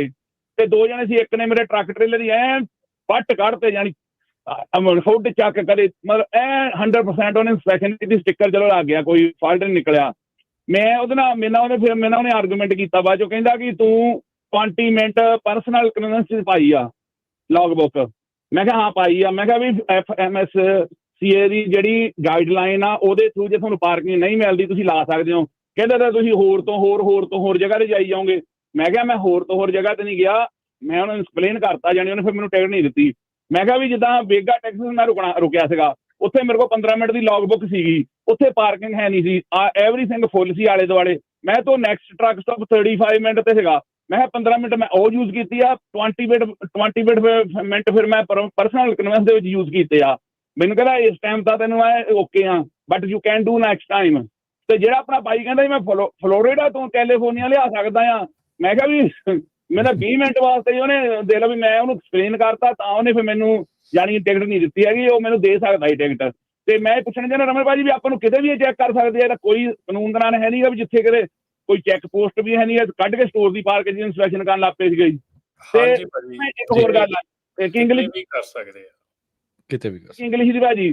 ਫੇਰ ਮੈਨੂੰ ਭਾਜੀ ਪੁੱਛਿਆ, ਮੈਂ ਕਿਹਾ ਵੀ ਇੰਗਲਿਸ਼ ਦਾ ਬੜਾ ਰੌਲਾ ਪਿਆ। ਮੈਨੂੰ ਕਹਿੰਦਾ ਇੰਗਲਿਸ਼ ਆ ਜਿਹੜੀ ਆਪਾਂ ਬੋਲਦੇ ਪਏ ਆ। ਮੈਨੂੰ ਫੇਰ ਗੇੜਾ ਜਿਹਾ ਕੱਢ ਕੇ ਟਰੱਕ ਦੇ ਦੁਆਲੇ ਆ ਕੇ ਕਹਿੰਦਾ ਇੰਗਲਿਸ਼ ਦਾ ਮਤਲਬ ਇਹ ਆ ਵੀ ਹੁਣ ਮੈਂ ਤੇਰੇ ਟ੍ਰੇਲੇ ਥੱਲੇ ਬਣਨਾ, ਮੈਂ ਤੈਨੂੰ ਕਹਾਂ ਵੀ ਬ੍ਰੇਕ ਦੱਬ, ਕਹਿੰਦਾ ਤੂੰ ਬਾਅਦ ਵਿੱਚ ਗੇਰ, ਮੇਰਾ ਤਾਂ ਕੰਮ ਕਰ ਦੇਗਾ। ਮੈਨੂੰ ਤਾਂ ਰੇੜ ਕੇ ਲੈ ਜਾਏਗਾ ਨਾਲ ਹੀ। ਕਹਿੰਦਾ ਅਸੀਂ ਇੰਗਲਿਸ਼ ਆ ਜਿਹੜੀ ਤੂੰ ਤੇ ਮੈਂ ਬੋਲਦੇ ਪਏ ਆ, ਯੂ ਮੈਨੂੰ ਕਹਿੰਦਾ ਯੂ ਗੁੱਡ ਯੂ ਪਰਫੈਕਟ। ਤੇ ਮਤਲਬ ਗੱਲਾਂ ਮੈਂ ਪੁੱਛਣੀਆਂ ਚਾਹੁੰਦਾ। ਠੀਕ ਹੈ ਜੀ, ਉਹੀ ਗੱਲ ਆਪਾਂ ਸ਼ੁਰੂ ਤੋਂ ਕਰਦੇ ਆ ਰਹੇ, ਇਹ ਤਾਂ ਹੁਣ ਪਤਾ ਹੀ ਹੈ। ਚਲੋ ਵਧੀਆ, ਚੰਗੀ ਗੱਲ ਆ, ਕਲਾਸਾਂ ਵੀ ਲੱਗ ਰਹੀਆਂ ਆ ਸਟਾਫ ਦੇ ਵਿੱਚ ਵੀ, ਕਿਤੇ ਵੀ ਦੇ ਵਿੱਚ ਵੀ ਜੀ they can do inspection anywhere. ਠੀਕ ਆ। ਦੂਸਰੀ ਗੱਲ ਆ ਉਹ ਤੁਹਾਨੂੰ ਟਿਕਟ ਨਹੀਂ ਸੀ ਦੇ ਸਕਦਾ ਪਰਸਨਲ ਕਨਵੈਂਸ ਦੀ, ਇਸ ਕਰਕੇ ਉਹਨੇ ਟਿਕਟ ਨਹੀਂ ਦਿੱਤੀ, ਇਸੇ ਕਰਕੇ ਉਹਨੇ ਵਾਰਨਿੰਗ ਦਿੱਤੀ ਆ, ਕਿਉਂਕਿ ਹੀ ਅੰਡਰਸਟੂਡ ਕਿ what you have done and there is nothing legal, nothing illegal about it, ਠੀਕ ਹੈ ਨਾ, ਉਹਦੇ 'ਚ ਕੋਈ ਇਲੀਗਲ ਨਹੀਂ ਹੈਗਾ। ਤੇ ਇਹ ਬਿਲਕੁਲ ਪਰਫੈਕਟ ਐਗਜ਼ਾਮਪਲ ਦਿੱਤਾ ਹੈ ਜਿਹੜਾ ਇਹਨਾਂ ਨੇ ਕਿਹਾ ਵੀ ਜੇ ਇੰਸਪੈਕਟਰ ਤੁਹਾਨੂੰ ਕਹਿੰਦਾ ਵੀ put your truck in the park and ਤੁਸੀਂ ਗੇਅਰ ਪਾ ਦਿਓ, ਜਿੱਦਾਂ ਆਪਾਂ ਪਿਛਲੇ ਵੀਕ ਟਿਕਟ ਦੀ ਗੱਲ ਕੀਤੀ ਸੀਗੀ ਕਿ ਉੱਥੇ ਉਹਨਾਂ ਨੇ ਪੁੱਛਿਆ ਵੀ ਕੈਨ ਯੂ ਕੀ ਹਾਲ ਆ ਤੇਰਾ, ਹੈਜ਼ਰਡ, ਤੇ ਉਹਨੇ ਚੁੱਕ ਕੇ ਤੇ ਅੱਗੇ ਕਹਿੰਦਾ ਓਹਾਇਓ। ਸੋ ਉਹ ਫਿਰ ਚੀਜ਼ ਆ ਵੀ ਹੁਣ ਤੁਹਾਨੂੰ ਜਿਹੜਾ ਆ ਸਮਝ ਆ ਰਹੀ ਆ ਨਹੀਂ ਆ ਰਹੀ ਆ ਕੀ ਹੋ ਰਿਹਾ ਕੀ ਨਹੀਂ ਹੋ ਰਿਹਾ। ਬਿਲਕੁਲ ਜੀ ਜੀ। ਸੋ ਆਪਣੇ ਨਾਲ ਹੋਰ ਵੀ ਕਾਲਰ ਜੁੜੇ ਨੇ, ਉਹਨਾਂ ਨਾਲ ਵੀ ਕਰਦੇ ਹਾਂ ਗੱਲ। ਜਸਵੰਤ ਜੀ, ਹਾਂਜੀ ਸਤਿ ਸ਼੍ਰੀ ਅਕਾਲ ਜੀ। ਸਤਿ ਸ਼੍ਰੀ ਅਕਾਲ ਭਾਜੀ, ਤੁਹਾਨੂੰ ਤਿੰਨਾਂ ਵੀਰਾਂ ਨੂੰ ਪਹਿਲਾਂ ਤਾਂ ਧੰਨਵਾਦ ਤੁਹਾਡਾ, ਤੁਸੀਂ ਬਹੁਤ ਹੀ ਜਾਣਕਾਰੀ ਵਾਲੀਆਂ ਗੱਲਾਂ ਜਿਹੜੀਆਂ ਦੱਸਦੇ ਹੋ, ਜਾਣਕਾਰੀ ਦਿੰਦੇ ਹੋ, ਧੰਨਵਾਦ। ਇਹ ਬੜੀ ਜ਼ਰੂਰੀ ਆ। ਤੁਸੀਂ ਵੈਸੇ ਪਹਿਲਾਂ ਵੀ ਇਹਦੇ ਬਾਰੇ ਗੱਲ ਕਰ ਚੁੱਕੇ ਹੋ, ਪਰ ਮੈਂ ਇੱਕ ਜਿਹੜਾ ਇਸ਼ੂ ਆ ਮੇਰੇ ਲਈ ਕਾਫੀ ਮੈਨੂੰ ਤਕਲੀਫ ਦਿੰਦਾ, ਹਾਲਾਂਕਿ ਮੈਨੂੰ ਡਰਾਈਵਿੰਗ ਛੱਡੀ ਨੂੰ ਮੈਨੂੰ 10 ਸਾਲ ਹੋ ਗਿਆ, ਮੈਂ ਟਰੱਕਿੰਗ ਇੰਡਸਟਰੀ ਦੇ ਨਾਲ ਹੀ ਰਿਲੇਟਡ ਕੰਮ ਕਰਦਾ। ਤੇ ਜਿਹੜੇ ਹਾਦਸੇ ਵੱਧ ਰਹੇ ਆ, ਐਕਸੀਡੈਂਟ ਹੋ ਰਹੇ ਆ, ਬਹੁਤ ਜ਼ਿਆਦਾ ਜਾਨੀ ਨੁਕਸਾਨ ਹੋ ਰਿਹਾ, ਤੇ ਉਹਦੇ 'ਚ ਮੈਨੂੰ ਲੱਗਦਾ ਕਿ ਜਿਹੜੀ ਘਾਟ ਆ ਉਹ ਜਿਹੜੇ ਸਾਡੇ ਟਰੱਕ ਡਰਾਈਵਿੰਗ ਸਕੂਲ ਆ ਇਹਨਾਂ ਦੇ ਵਿੱਚ ਟ੍ਰੇਨਿੰਗ ਦੀ ਘਾਟ ਆ। ਜਿਵੇਂ ਹੁਣ ਚੱਪਲਾਂ ਦੀ ਗੱਲ ਆ ਲਓ, ਤੁਸੀਂ ਕਿਹਾ ਵੀ ਇਹ ਅਸੀਂ ਸਮਝਾ ਚੁੱਕੇ ਹਾਂ ਕਈ ਵਾਰ, ਤੇ ਮੈਨੂੰ ਲੱਗਦਾ ਕਿ ਸਕੂਲ ਦੇ ਵਿੱਚ ਟ੍ਰੇਨਿੰਗ ਹੋਣੀ ਚਾਹੀਦੀ ਹੈ ਕਿ ਤੁਸੀਂ ਡਰਾਈਵਿੰਗ ਸਕੂਲ ਵਾਲੇ ਦੱਸਣ ਕਿ ਭਾਈ ਤੁਸੀਂ ਚੱਪਲ ਪਾ ਕੇ ਨਹੀਂ ਜਾ ਸਕਦੇ, ਇਲੀਗਲ ਆ ਜਾਂ ਸੇਫ ਨਹੀਂ ਗਾ। ਤੇ ਇਹਦੇ ਬਾਰੇ 'ਚ ਕੋਈ ਜਿਹੜਾ ਕਾਨੂੰਨ ਆ ਉਹ ਮਤਲਬ ਇੰਨਾ ਢਿੱਲਾ ਆ ਵੀ ਜਿਹੜੇ ਟਰੱਕ ਡਰਾਈਵਿੰਗ ਸਕੂਲ ਆ, ਮੈਂ ਦੇਖਿਆ ਪਰਸਨਲੀ, ਇਹਨਾਂ ਨੂੰ ਤਾਂ ਬੇਸਿਕ ਨੌਲੇਜ ਵੀ ਹੈ ਨਹੀਂ ਗੀ ਸਕੂਲਾਂ ਵਾਲਿਆਂ ਨੂੰ। ਇਸ ਸੇਫਟੀ ਦੇ ਮਾਮਲੇ 'ਚ ਬਹੁਤ ਮਾੜਾ ਐਕਸਪੀਰੀਅੰਸ ਇਹਨਾਂ ਦੇ ਨਾਲ। ਤੇ ਜੇ ਸੇਫਟੀ ਦੀ ਗੱਲ ਕਰ ਲਓ, ਕਹਿੰਦੇ ਜੀ ਬੰਦੇ ਡਰਾਈਵਰ ਕਾਹਲੀ 'ਚ ਲਾਇਸੈਂਸ ਲੈਣ ਆਉਂਦੇ ਆ ਤੇ ਤੁਸੀਂ ਕਾਹਲੀ ਦੇ ਵਿੱਚ ਇਹਨਾਂ ਨੂੰ ਦੇਖ ਕੇ ਤੋਰ ਦੇਈਦਾ। ਸੋ ਸੇਫਟੀ ਜਿਹੜੀ ਆ ਉਹ ਜ਼ੀਰੋ ਆ ਉੱਥੇ ਇਹਨਾਂ ਦੇ ਉਸ ਜਿਹੜੇ ਸਕੂਲ ਆ, ਜਿਹੜੀ ਲਰਨਿੰਗ ਇਹਨਾਂ ਦੀਆਂ ਕਲਾਸਿਸ ਹੈਗੀਆਂ। ਸੋ ਮਤਲਬ ਆ ਕਿ ਇਹਨਾਂ ਦੇ ਲਈ ਕੋਈ ਕਾਨੂੰਨ ਹੈ ਨਹੀਂ, ਜਾਂ ਲਾਗੂ ਨਹੀਂ ਕਰਦੇ, ਜਾਂ ਕੋਈ ਢਿੱਲ ਮੱਠ ਹੈ। ਇਹਦੇ ਬਾਰੇ ਆਪਣੇ ਰਮਨ ਭਾਜੀ ਕੀ ਹੋ ਸਕਦਾ ਹੈ? ਭਾਜੀ ਤੁਸੀਂ ਹੁਣੇ ਹੀ ਨਾ ਆਪਣੀ ਗੱਲ ਦਾ ਜਵਾਬ ਦੇ ਦਿੱਤਾ ਕਿ ਇਹ ਕਾਹਲੀ ਦੇ ਵਿੱਚ ਲਾਇਸੈਂਸ ਆਉਂਦੇ ਆ। ਆਪਾਂ ਹਮੇਸ਼ਾ ਕਹਿੰਦੇ ਆ ਨਾ ਵੀ ਆਪਾਂ ਸਟੋਰ ਨੂੰ ਚੱਲੇ ਸੀ, ਕਾਹਲੀ 'ਚ ਮੈਂ ਸ਼ੂ ਪਾਉਣੇ ਭੁੱਲ ਗਿਆ, ਚੱਪਲਾਂ ਪਾ ਕੇ ਆ ਗਿਆ। ਸੋ ਇਹ ਕਾਹਲੀ ਵਾਲੀ ਸਿਲਸਿਲੇ ਆ। ਬਾਕੀ ਕਾਨੂੰਨ ਬਥੇਰੇ ਆ ਇਹਦੇ ਵਿੱਚ। ਕਾਨੂੰਨ ਜੇ ਤੁਸੀਂ ਕਿਸੇ ਨੇ ਟਰੱਕ ਚਲਾਇਆ ਤੇ ਉਹ ਓਰੇਗਨ ਜਾਂ ਵਾਸ਼ਿੰਗਟਨ ਦੇ ਵਿੱਚ ਜੇ ਉਹ ਟਰੱਕ ਚੱਪਲਾਂ ਪਾ ਕੇ ਚਲਾਉਣ ਤੇ ਫਿਰ ਉਹਨਾਂ ਨੂੰ ਕਿੱਡੀ ਕੁ ਵਧੀਆ ਟਿਕਟ ਮਿਲਦੀ ਹੈ, ਇਹ ਸ਼ਾਇਦ ਉਹ ਹੀ ਜਾਣ ਸਕਦੇ ਆ। ਜਿਹੜਾ ਕਾਨੂੰਨ ਬਹੁਤ ਅੱਗੇ, ਕਾਨੂੰਨਾਂ ਦੀ ਗੱਲ ਅੱਗੇ ਹੋ ਰਹੀ ਆ, ਆਪਣੇ ਕਾਨੂੰਨ ਬਹੁਤ ਆ, ਪਰ ਕਾਨੂੰਨ ਲਾਗੂ ਕਦੋਂ ਹੁੰਦੇ ਆ, ਕਿੱਦਾਂ ਹੁੰਦੇ ਆ, ਉਹਨਾਂ ਤੇ ਅਸਰ ਕਰਦਾ। ਬਾਕੀ ਡੈਫੀਨੇਟਲੀ ਤੁਸੀਂ ਜਿਹੜੀ ਸਕੂਲਾਂ ਵਾਲਿਆਂ ਦੀ ਗੱਲ ਕੀਤੀ ਆ, ਉਹ ਆਈ ਐਮ ਟੋਟਲੀ 100% ਐਗਰੀ। ਉਹਦੇ ਵਿੱਚ ਤਾਂ ਬਹੁਤ ਚੀਜ਼ਾਂ ਐਸੀਆਂ ਹੈਗੀਆਂ ਜਿਹੜੀਆਂ ਕਿ ਸਕੂਲਾਂ ਦੇ ਵਿੱਚ ਸਿਖਾਈਆਂ ਜਾਣੀਆਂ ਚਾਹੀਦੀਆਂ ਟਰੱਕਰਸ ਨੂੰ, ਜਿਹੜਾ ਉੱਥੇ ਸਿਖਾਉਣਾ ਜਦੋਂ। ਬਾਕੀ ਦੂਸਰੀ ਗੱਲ ਰਹਿ ਗਈ ਸਿਖਾਉਣ ਨੂੰ, ਤੁਸੀਂ ਹੁਣ ਅਸੀਂ ਮੇਰੇ ਖਿਆਲ ਘੱਟੋ ਘੱਟ ਨਹੀਂ ਤਾਂ ਸ਼ਾਇਦ ਸਾਨੂੰ ਰੇਡੀਓ ਤੋਂ 5 ਤੋਂ 7 ਸਾਲ ਹੋ ਚੱਲੇ ਆ ਇੱਦਾਂ ਰੌਲਾ ਪਾਉਂਦਿਆਂ ਨੂੰ, ਇਹ ਗੱਲਾਂ ਕਰਦਿਆਂ ਨੂੰ ਕਿ ਆਪਣਾ ਤੇਲ ਭਰਾ ਕੇ ਉੱਥੇ ਟਰੱਕ ਨਾ ਖੜਾ ਕਰੋ, ਚੱਪਲਾਂ ਪਾ ਕੇ ਨਾ ਜਾਓ, ਬੋਤਲਾਂ ਪਾਣੀ ਦੀਆਂ ਨਾ ਸੁੱਟੋ, ਰਸਤੇ ਦੇ ਉੱਤੇ ਤੁਸੀਂ ਯੂਰੀਨੇਟ ਨਾ ਕਰੋ। ਪਰ ਕੀ ਉਹ ਮੰਨਦੇ ਆ? ਸੁਣਦੇ ਸਾਰੇ ਹੀ ਆ। ਇੰਨਾ ਮਤਲਬ ਕਿ ਇੰਨਾ ਰੌਲਾ ਪਾਈਦਾ, ਚਲੋ ਸਮਝਾਤਾ ਸੀ ਕਿਸੇ ਨੂੰ ਕੀ ਸਕਦੇ ਆ, ਪਰ ਇੰਨਾ ਰੌਲਾ ਪਾਈਦਾ। ਕਾਮਨ ਸੈਂਸ ਵਾਲੀਆਂ ਚੀਜ਼ਾਂ ਹੈਗੀਆਂ। ਇਹ ਇਹੋ ਜਿਹੇ ਕੰਟਰੀ 'ਚ ਆਣ ਕੇ ਵੀ ਜੇ ਬੰਦੇ ਨੂੰ ਕਾਮਨ ਸੈਂਸ ਨਾ ਆਈ ਤਾਂ ਆਈ ਡੋਂਟ ਥਿੰਕ ਸੋ। ਹੁਣ ਪਹਿਲਾਂ ਭਾਈ ਸਾਹਿਬ ਹੁਣੀ ਗੱਲ ਕਰਕੇ ਗਏ ਆ ਕਿ ਉਹਨੇ ਟਰੱਕ ਲਿਆਣ ਕੇ ਸਿੱਧਾ ਹੀ ਪਾਰਕਿੰਗ ਦੇ ਵਿੱਚ ਅੰਦਰ ਕੰਪਨੀ ਦੇ ਵਿੱਚ ਲਾਤਾ। ਹੁਣ ਉਹ ਕਾਮਨ ਸੈਂਸ ਆ। ਜੇ ਤੁਸੀਂ ਕਿਸੇ ਦੇ ਘਰੇ ਵੀ ਜਾਂਦੇ ਆ, ਡੋਰ ਖੜਕਾਉਂਦੇ ਆ, ਅਗਲਾ ਤੁਹਾਨੂੰ ਆਉਣ ਦਿੰਦਾ, ਨਹੀਂ ਆਉਣ ਦਿੰਦਾ, ਤੁਹਾਨੂੰ ਗਾਰਡ ਚੈੱਕ ਕੀ ਪੁੱਛਦਾ ਕੀ ਨਹੀਂ ਪੁੱਛਦਾ, ਇਹ ਕਾਮਨ ਸੈਂਸ ਵਾਲੀਆਂ ਗੱਲਾਂ ਸੀਗੀਆਂ। ਅੱਗੇ ਅਸੀਂ ਟਰੱਕ ਚਲਾਉਣ, ਚਾਹੇ ਖੁੱਲਾ ਡੋਰ ਵੀ ਹੋਵੇ, ਉੱਥੇ ਉਹ ਸਿਰਫ ਉਹ ਸਿਕਿਉਰਿਟੀ ਦਾ ਰੂਮ ਹੀ ਬਣਿਆ ਹੋਵੇ ਨਾ, ਤਾਂ ਉੱਤੋਂ ਗਾਹ ਤੁਰੀਦਾ ਨਹੀਂ ਸੀਗਾ ਜਿੰਨਾ ਚਿਰ ਉਹ ਤੁਹਾਨੂੰ ਆਣ ਕੇ ਕਹਿੰਦੇ ਨਹੀਂ ਸੀ ਜਾਂ ਦੱਸਦੇ ਨਹੀਂ ਸੀ ਭਾਈ ਤੂੰ ਜਾ ਸਕਦਾ ਅੰਦਰ। ਉਹ ਮਤਲਬ ਇੰਨੀ ਕੁ ਕਾਮਨ ਸੈਂਸ ਹੁੰਦੀ ਸੀਗੀ ਕਿ ਬੰਦਾ ਕਹਿੰਦਾ ਸੀਗਾ ਵੀ ਨਹੀਂ ਮੈਂ ਕਿਤੇ ਉਹ ਕਰਨਾ। ਫਿਰ ਉਦੋਂ ਸਾਰਿਆਂ ਨਾਲੋਂ ਜ਼ਰੂਰੀ ਕੀ ਹੁੰਦਾ ਸੀਗਾ ਕਿ ਤੁਹਾਡੇ CB ਰੇਡੀਓ ਹੁੰਦਾ ਸੀਗਾ, ਤੇ ਉੱਥੇ ਐਂਟਰੈਂਸ ਦੇ ਉੱਤੇ ਨਾ ਬੋਰਡ ਲੱਗਾ ਹੁੰਦਾ ਸੀਗਾ, ਟਰਨ ਯੋਰ ਚੈਨਲ, ਆਹਾ ਵਾਲਾ ਚੈਨਲ ਨੰਬਰ 14, 13, 6 ਜਿਹੜਾ ਵੀ ਉਹਨਾਂ ਨੇ ਲਿਖਿਆ ਹੁੰਦਾ ਸੀ ਵੀ ਉੱਥੇ ਆਪਣਾ CV ਕਰੋ, ਤੇ ਉੱਥੇ ਤੁਸੀਂ ਫਿਰ ਡਿਸਪੈਚ ਨੂੰ ਕਾਲ ਕਰੋ, ਅੰਦਰ ਨੂੰ ਜਿਹੜਾ ਤੁਹਾਡਾ ਲੋਡਰ ਹੈਗਾ ਉਹਨਾਂ ਨੂੰ ਕਾਲ ਕਰੋ, ਉਹ ਫਿਰ ਤੁਹਾਨੂੰ ਦੱਸਦੇ ਸੀ ਤੁਸੀਂ ਕੀ ਕਰਨਾ ਹੈ। ਸੋ ਇਹ ਚੀਜ਼ਾਂ ਜਿਹੜੀਆਂ ਇਹ ਹੁੰਦੀਆਂ ਸੀਗੀਆਂ। ਇਹ ਹੁਣ ਅੱਜ ਕੱਲ੍ਹ ਨਵਾਂ ਜ਼ਮਾਨਾ, ਨਵੀਂ ਟੈਕਨੀਕ, ਨਵੀਂ ਟੈਕਨੋਲੋਜੀ, ਤੇ ਇਸ ਕਰਕੇ ਇਹ ਜਿਹੜੀਆਂ ਸਿਚੁਏਸ਼ਨਸ ਆ ਇਹਨਾਂ ਤੇ ਥੋੜਾ ਜਿਹਾ ਧਿਆਨ ਦਿਓ। ਬਹੁਤ ਵਾਰੀ ਕਹਿ ਹਟੇ, ਹੁਣ ਸਾਡਾ ਵੀ ਨਾ ਕਈ ਵਾਰੀ ਦਿਲ ਨਹੀਂ ਕਰਦਾ ਕਹਿਣ ਨੂੰ ਬਾਰ-ਬਾਰ ਵੀ ਉਹੀ ਗੱਲਾਂ ਪਰ ਸਹੀ ਗੱਲ। ਇਹ ਇੱਕ ਬਹੁਤ ਕਾਮਨ ਸੈਂਸ ਵਾਲੀਆਂ ਗੱਲਾਂ ਹੈਗੀਆਂ ਜਿਹੜੀਆਂ ਆਉਣੀਆਂ ਚਾਹੀਦੀਆਂ ਹਰ ਇੱਕ ਨੂੰ। ਆਉਣੀਆਂ ਹੀ ਚਾਹੀਦੀਆਂ, ਬਿਲਕੁਲ। ਕੁਛ ਕੁ ਹੋਰ ਕਾਲਰ ਲੈਂਦੇ ਹਾਂ, ਫਿਰ ਆਪਣੇ ਨਾਲ ਊੜਾ ਡੱਟ ਰਿਲੀਫ ਤੋਂ ਨਿਰਮਲ ਸਿੰਘ ਮਾਨ ਜੀ, ਉਹਨਾਂ ਨੇ ਵੀ ਜਿਹੜਾ ਉਹ ਜੁੜਨਾ, ਉਹ ਵੀ ਵੇਟ ਕਰ ਰਹੇ ਆ ਆਪਣੀ ਵਾਰੀ ਦੀ। ਸੋ ਕੁਛ ਕੁ ਕਾਲਸ ਲੈ ਕੇ ਫਿਰ ਆਪਾਂ ਉਹਨਾਂ ਵੱਲ ਨੂੰ ਵੀ ਵਧਾਂਗੇ। ਦਵਿੰਦਰ ਜੀ, ਹਾਂਜੀ ਸਤਿ ਸ਼੍ਰੀ ਅਕਾਲ ਜੀ। ਤੇ ਮੈਂ ਵੀ ਰਾਮ, ਸਤਿ ਸ਼੍ਰੀ ਅਕਾਲ ਜੀ। ਸਤਿ ਸ਼੍ਰੀ ਅਕਾਲ ਸਤਿ ਸ਼੍ਰੀ ਅਕਾਲ ਜੀ। ਵੀਰ ਜੀ ਮੈਂ ਬੋਲ ਰਿਹਾ ਮਿਸ਼ੀਗਨ ਤੋਂ ਜੀ। ਮੈਂ ਨਾ 4 ਜੁਲਾਈ ਨੂੰ ਮੈਨੂੰ ਰੋਕ ਲਿਆ ਪੁਲਿਸ ਵਾਲੇ ਨੇ, ਕਹਿੰਦਾ ਇੰਸਪੈਕਸ਼ਨ ਕਰਨੀ ਆ। ਮੈਂ ਕਿਹਾ ਜੀ ਕਰ ਲਓ। ਕਹਿੰਦਾ ਮੈਨੂੰ ਫਾਲੋ ਕਰ ਲਾ, ਟਰੱਕ ਸਟਾਪ ਤੇ ਆ ਜਾ। ਮੈਂ ਠੀਕ ਹੈ ਜੀ। ਚਲੋ ਸਾਰਾ ਕੁਝ ਚੈੱਕ ਕੀਤਾ ਜੀ, ਸਾਰਾ ਕੁਝ ਸਹੀ। ਮੈਨੂੰ ਕਹਿੰਦਾ ਜਦੋਂ ਨਾ ਟ੍ਰੇਲਰ ਤੂੰ ਇੰਗਲਿਸ਼ਨ 'ਚ ਚਾਬੀ ਆਨ ਕਰਨਾ, ਤੇਰੀ ABS ਦੀ ਲਾਈਟ ਨਹੀਂ ਆਨ ਹੁੰਦੀ, ਜਦੋਂ ਬ੍ਰੇਕ ਲਾਉਣ ਹੋਇਆ ਪ੍ਰੈਸ ਕਰਦੇ ਹੋ ਫਿਰ ਚੱਲਦੀ ਆ। ਮੈਂ ਕਿਹਾ ਜੀ ਠੀਕ ਆ। ਉਹਨੇ ਮੈਨੂੰ ਦੇਤੀ ਸਾਈਟੇਸ਼ਨ ਉਹਦੀ। ਤੇ ਪਹਿਲਾਂ ਤਾਂ ਮੈਂ ਕਨਫਿਊਜ਼, ਮੈਂ ਦਿਖਾਵਾਂ ਕਿਹਨੂੰ। ਫਿਰ ਦਿਮਾਗ 'ਚ ਆਇਆ, ਮੈਂ 1-2 ਦਿਨਾਂ ਬਾਅਦ ਜਿਹਨਾਂ ਤੋਂ ਮੈਂ ਟ੍ਰੇਲਰ ਨਵਾਂ ਲਿਆ ਸੀ ਨਾ, ਇਹ ਮੈਂ ਇੰਡੀਅਨੈਪਲਸ, ਮੈਂ ਉਹਨਾਂ ਨੂੰ ਕਾਲ ਕਰ ਲਈ। ਉਹ ਕਹਿੰਦੇ ਵੀ ਇੱਥੇ ਲੈ ਕੇ ਆ ਜਾ, ਤੈਨੂੰ ਵੈਸੇ ਤਾਂ ਨਹੀਂ ਦੱਸ ਸਕਦੇ। ਮੈਂ ਜੀ ਉੱਥੇ ਲੈ ਗਿਆ, ਮੈਂ ਕਿਹਾ ਵੀ ਇਹਨੂੰ ਚੈੱਕ ਕਰੋ। ਤੇ ਉਹਨਾਂ ਤੋਂ ਬ੍ਰੈਂਡ ਨਿਊ ਟ੍ਰੇਲਰ ਲਿਆ ਜੀ ਮੈਂ 2020। ਉਹਨਾਂ ਨੇ ਕੰਪਿਊਟਰ ਸਿਸਟਮ ਨਾਲ ਚੈੱਕਅਪ ਕੀਤਾ, ਉਹ ਕਹਿੰਦੇ ਕੋਈ ਪ੍ਰੋਬਲਮ ਨਹੀਂ ਹੈ। ਹੁਣ ਇਹ ਦੱਸੋ ਵੀ ਇਹਦਾ ਕੀ ਹੱਲ ਹੋ ਸਕਦਾ, ਕੀ ਕਰਨਾ ਚਾਹੀਦਾ? ਇਹ ਭਾਜੀ ਨਾਰਮਲ ਹੈਗਾ, ABS ਦੀ ਲਾਈਟ ਜਿਹੜੀ ਆ ਉਹ ਨਾਰਮਲ ਆਨ ਹੋ ਜਾਂਦੀ ਆ, ਬਹੁਤ ਵਾਰੀ ਇਹ ਹੁੰਦਾ ਆ। ਸੋ ਨਹੀਂ ਹੋਈ ਨਹੀਂ ਵੀਰ, ਹੋਈ ਨਹੀਂ ਹੈਗੀ। ਕਹਿੰਦਾ ਹੋਣੀ ਚਾਹੀਦੀ ਆ ਜੀ। ਜਦੋਂ ਮੈਂ ਮੰਨਦਾ ਤੁਹਾਡੀ ਗੱਲ। ਕਹਿੰਦਾ ਆਨ ਹੋਣੀ ਚਾਹੀਦੀ ਆ। ਨਹੀਂ, ਮੈਂ ਉਹ ਮੰਨਦਾ ਤੁਹਾਡੀ ਗੱਲ। ਇਹ ਬੜੀ ਕਾਮਨ ਪ੍ਰੋਬਲਮ ਹੈਗੀ ਆ ਟ੍ਰੇਲਰਸ ਦੇ ਵਿੱਚ, ਆਪਣੇ ਟਰੈਕਟਰਸ ਦੇ ਵਿੱਚ ਬੜੀ ਕਾਮਨ ਪ੍ਰੋਬਲਮ ਹੈ ABS ਲਾਈਟ ਦੀ ਟਿਕਟ ਮਿਲਣੀ, ਜਿਹੜੀ ਫਿਕਸਿੰਗ ਟਿਕਟ ਹੁੰਦੀ ਆ। ਇਹ ਫਿਕਸਿੰਗ ਟਿਕਟ? ਹਾਂਜੀ, ਫਿਕਸਿੰਗ ਟਿਕਟ ਹੈਗੀ। ਸੋ ਤੁਸੀਂ ਉਹਨੂੰ ਟ੍ਰੇਲਰ, ਜੇ ਹੁਣ ਤੁਹਾਨੂੰ ਉਹ ਟ੍ਰੇਲਰ ਵਾਲੇ ਕਹਿ ਰਹੇ ਆ ਕਿ ਦੇयर इज ਨੋ ਫਾਲਟ, ਫਿਰ ਤੁਸੀਂ ਉਹਨੂੰ ਚੈੱਕ ਕਰਕੇ ਦੇਖ ਸਕਦੇ ਆ ਜੇ ਜਗਦੀ ਹੈ ਨਹੀਂ ਜਗਦੀ ਹੈ ਬ੍ਰੇਕਾਂ ਨਾਲ। ਕਿਉਂਕਿ ਇਹ ਮੈਂ ਜੇ ਕਹੋ ਜੀ ਇੰਨਾ ਟੈਕਨੀਕਲ ਅੱਜ ਕੱਲ੍ਹ ਹੁਣ ਬੜੇ ਚੇਂਜਸ ਆ ਗਈਆਂ ਹੈਗੀਆਂ। ਸੋ ਜੇ ਕੋਈ ਭੈਣ ਭਰਾ ਇਹਦੇ ਬਾਰੇ ਦੇ ਵਿੱਚ ਜਾਣਦਾ ਹੈਗਾ ਤਾਂ ਪਲੀਜ਼ ਕਾਲ ਕਰਕੇ ਜ਼ਰੂਰ ਦੱਸਿਓ। ਮੈਂ ਸੌਰੀ, ਮੈਂ ਇੱਕ ਹੋਰ ਕਹਿਣਾ ਚਾਹੁੰਦਾ ਜੀ। ਮੈਂ ਨਾ ਫਿਰ ਉਹਨਾਂ ਤੋਂ ਮੈਂ ਕਿਹਾ ਮੈਨੂੰ ਉਹ ਕਹਿੰਦੇ 15 ਦਿਨਾਂ ਦੇ ਵਿੱਚ ਲੋਡ ਕਰਾ ਕੇ ਸਾਨੂੰ ਭੇਜ, ਮੇਲ ਕਰ ਐਡਰੈਸ ਤੇ। ਠੀਕ ਹੈ, ਠੀਕ ਹੈ। ਅੱਛਾ ਜੀ। ਮੈਂ ਕਿਹਾ ਵੀ ਉਹਨਾਂ ਨੂੰ, ਮੈਂ ਕਿਹਾ ਮੈਨੂੰ ਪ੍ਰਿੰਟ ਆਊਟ ਦਾ, ਉਹਨਾਂ ਨੇ ਚਲੋ ਪ੍ਰਿੰਟ ਆਊਟ ਕਰਤਾ, ਮੈਂ ਉਹਨਾਂ ਨੂੰ ਮੇਲ ਵੀ ਕਰ ਦਿੱਤਾ ਹੈ ਨਾ। ਪਰ ਉਹ ਕਹਿੰਦੇ ਵੀ ਇਹ ਟ੍ਰੇਲਰ ਜਿਹੜੇ ਨਿਊ ਨੇ ਬਿਲਡ ਇਸ ਤਰ੍ਹਾਂ ਹੋਏ ਨੇ। ਇਹੋ ਹੀ ਚੀਜ਼ਾਂ ਜੀ, ਇਹੋ ਹੀ ਜਿਹੜੀਆਂ ਨਵੀਆਂ ਆਈ ਜਾ ਰਹੀਆਂ, ਇਹਨਾਂ ਨਾਲ ਇੰਨੀ ਫਰਸਟ੍ਰੇਸ਼ਨ। ਮਾਡਲ ਦੇ ਹੋਣੇ, ਹੋ ਸਕਦਾ ਉਹਨਾਂ ਦੀ ਹੁੰਦੀ ਹੋਵੇ, ਪਰ ਜਿਹੜੇ ਨਵੇਂ ਮਾਡਲ ਦੇ ਆ ਜੀ, ਇਹ ਤਾਂ 4 ਸਾਲ 5 ਸਾਲ ਤਾਂ ਪੁਰਾਣਾ ਟ੍ਰੇਲਰ। ਫਿਰ ਮੈਂ ਉਹਨਾਂ ਤੋਂ ਹੁਣ ਪੂਰਾ ਡਿਟੇਲ ਕਢਾ ਲਈ ਜਿਨ੍ਹਾਂ ਤੋਂ ਲਿਆ ਆਪਾਂ ਨੇ, ਹੈ ਨਾ ਜੀ। ਮੈਂ ਮੇਲ ਕਰਤਾ ਉਹਨਾਂ ਨੂੰ, ਪਰ ਉਹ ਰੈਕਡ ਤੇ ਚੜ ਗਿਆ ਜੀ ਮੇਰੇ ਉਹ। ਜੀ ਮਿਹਰਬਾਨੀ। ਜੇ ਹੋਰ ਵੀ ਕੋਈ ਸਾਡਾ ਸਰੋਤਾ ਦੱਸੂਗਾ ਤਾਂ ਤੁਹਾਡੇ ਨਾਲ ਸਾਂਝੇ ਕਰਦੇ ਹਾਂ ਜੀ। ਥੈਂਕ ਯੂ ਜੀ, ਥੈਂਕ ਯੂ ਵੀਰਾਂ ਦਾ। ਗੁਰਜਿੰਦਰ ਜੀ। ਸਤਿ ਸ਼੍ਰੀ ਅਕਾਲ ਭਾਜੀ। ਜੀ ਸਤਿ ਸ਼੍ਰੀ ਅਕਾਲ ਜੀ। ਭਾਈ ਜਿਹੜੇ ਇੰਗਲਿਸ਼ ਸਪੀਕਿੰਗ ਕਲਾਸਾਂ ਕਈ ਗੁਰੂ ਘਰਾਂ 'ਚ ਲੱਗ ਰਹੀਆਂ, ਸਾਡੇ ਬੇਕਰਸਫੀਲਡ ਕਦੋਂ ਇਹ ਕਿਰਪਾ ਹੋਣੀ ਆ ਜੀ? ਇਹ ਤਾਂ ਬੇਕਰਸਫੀਲਡ ਵਾਲੇ ਜਾਣਦੇ ਆ ਜੀ। ਜੇ ਬੇਕਰਸਫੀਲਡ ਵਾਲੇ ਉੱਥੇ ਸਕੂਲ, ਪੰਜਾਬੀ ਸਕੂਲ ਚਲਾਉਂਦੇ ਆ ਤੇ ਉਹ ਥੋੜੀ ਜਿਹੀ ਐਫਰਟ ਕਰਨ, ਜੇ ਸਾਡੇ ਤਾਈਂ ਰੀਚ ਆਊਟ ਕਰਦੇ, ਸਾਡੇ ਤਾਈਂ ਰੀਚ ਆਊਟ ਕਰ ਲੈਣ। ਜੇ ਉਹ ਆਪ ਵੀ ਦੇਖੋ, ਸਾਰੇ ਜਿੰਨੇ ਵੀ ਪੰਜਾਬੀ ਸਕੂਲ ਚੱਲਦੇ ਹੈਗੇ ਗੁਰਦੁਆਰਿਆਂ ਦੇ ਵਿੱਚ, ਉਹਨਾਂ ਦੇ ਵਿੱਚ ਟੀਚਰਸ ਹੈਗੇ ਆ, ਅਵੇਲੇਬਲ ਹੈਗੇ ਟੀਚਰਸ ਸਾਰਿਆਂ 'ਚ, ਜਿਹੜੇ ਕਿ ਇਹ ਸਰਵਿਸ ਦੇ ਸਕਦੇ ਆ।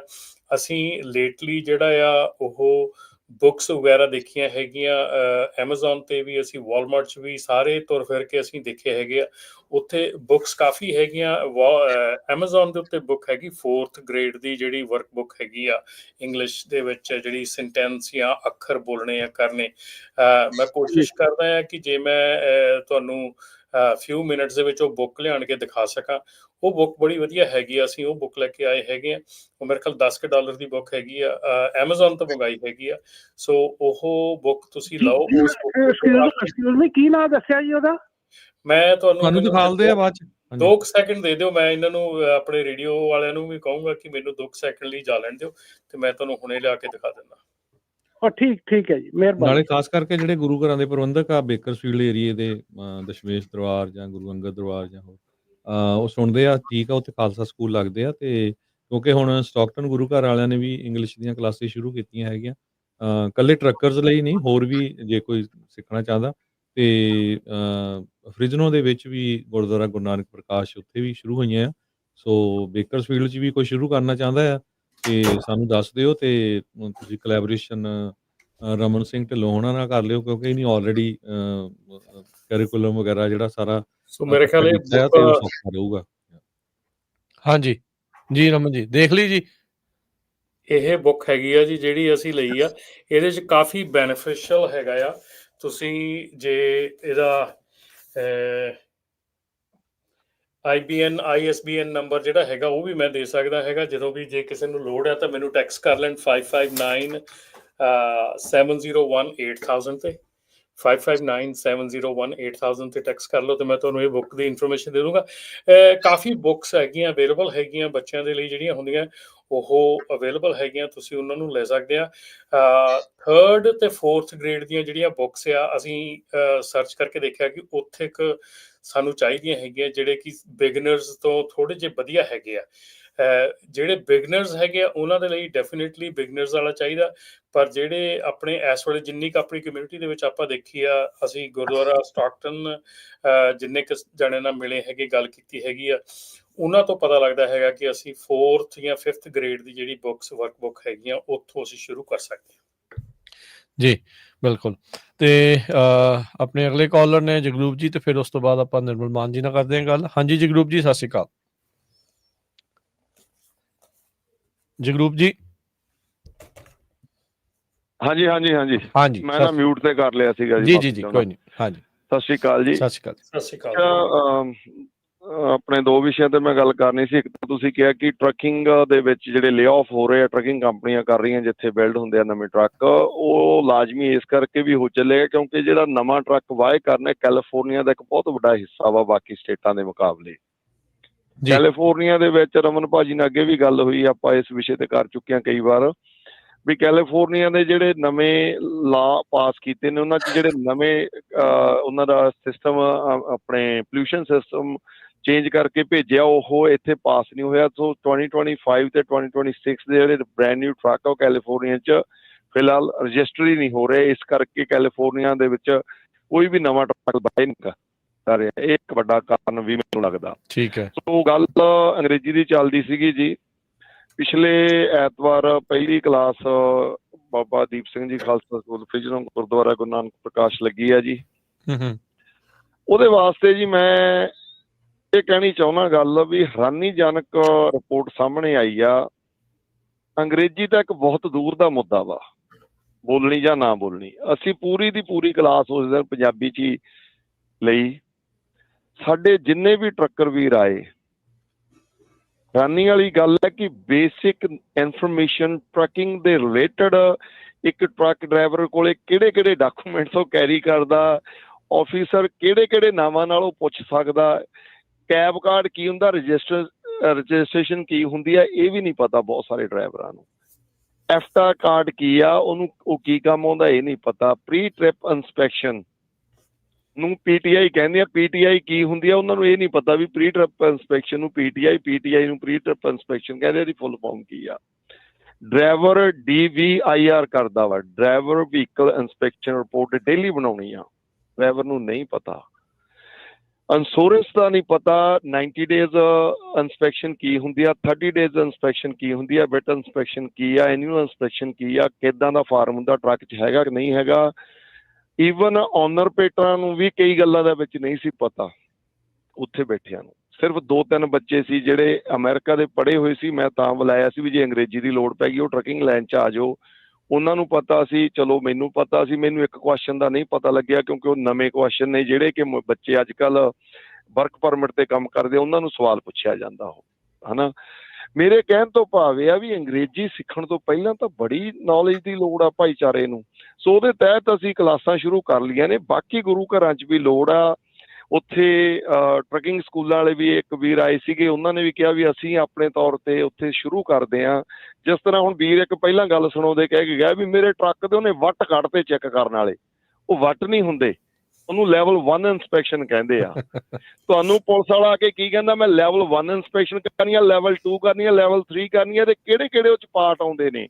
ਜੇ ਡਰਾਈਵਰ ਨੂੰ ਪੰਜਾਬੀ 'ਚ ਪਤਾ ਲੱਗ ਗਿਆ ਨਾ, ਇੰਨੀ ਗੱਲ ਉਹਨੇ ਕਹਿਤੀ, okay I'm going to your level 1 inspection, ਹੈ ਨਾ, ਡੂਇੰਗ ਲੈਵਲ 1 ਇੰਸਪੈਕਸ਼ਨ। ਤਾਂ ਘੱਟੋ ਘੱਟ ਬੰਦੇ ਨੂੰ ਪੰਜਾਬੀ 'ਚ ਕਲੀਅਰ ਹੋਵੇ ਇਹ ਗੱਲ ਵੀ ਹੁਣ ਮੇਰਾ ਇਹ ਅੱਗੇ ਤੋਂ ਪਿੱਛੇ ਟਾਇਰ ਟੱਪਾ ਲਾਈਟਾਂ ਮੇਰੇ ਪੇਪਰ ਵਰਕ ਮੇਰੀ 에ਅਰ ਚੈੱਕ ਮੇਰਾ ਆਇਲ ਲੀਕ ਮੇਰੀਆਂ ਹੱਬਾਂ ਸਾਰਾ ਕੁਝ ਬ੍ਰੇਕਾਂ ਇਹ ਚੈੱਕ ਹੋਊਗਾ। ਲੈਵਲ 3 'ਚ ਉਹਨੂੰ ਪਤਾ ਲੱਗ ਗਿਆ ਰਿਲੈਕਸ ਹੋ ਸਕਦਾ ਵੀ ਠੀਕ ਆ ਯਾਰ ਮੇਰਾ ਪੇਪਰ ਵਰਕ ਹੀ ਚੈੱਕ ਕਰਨਾ।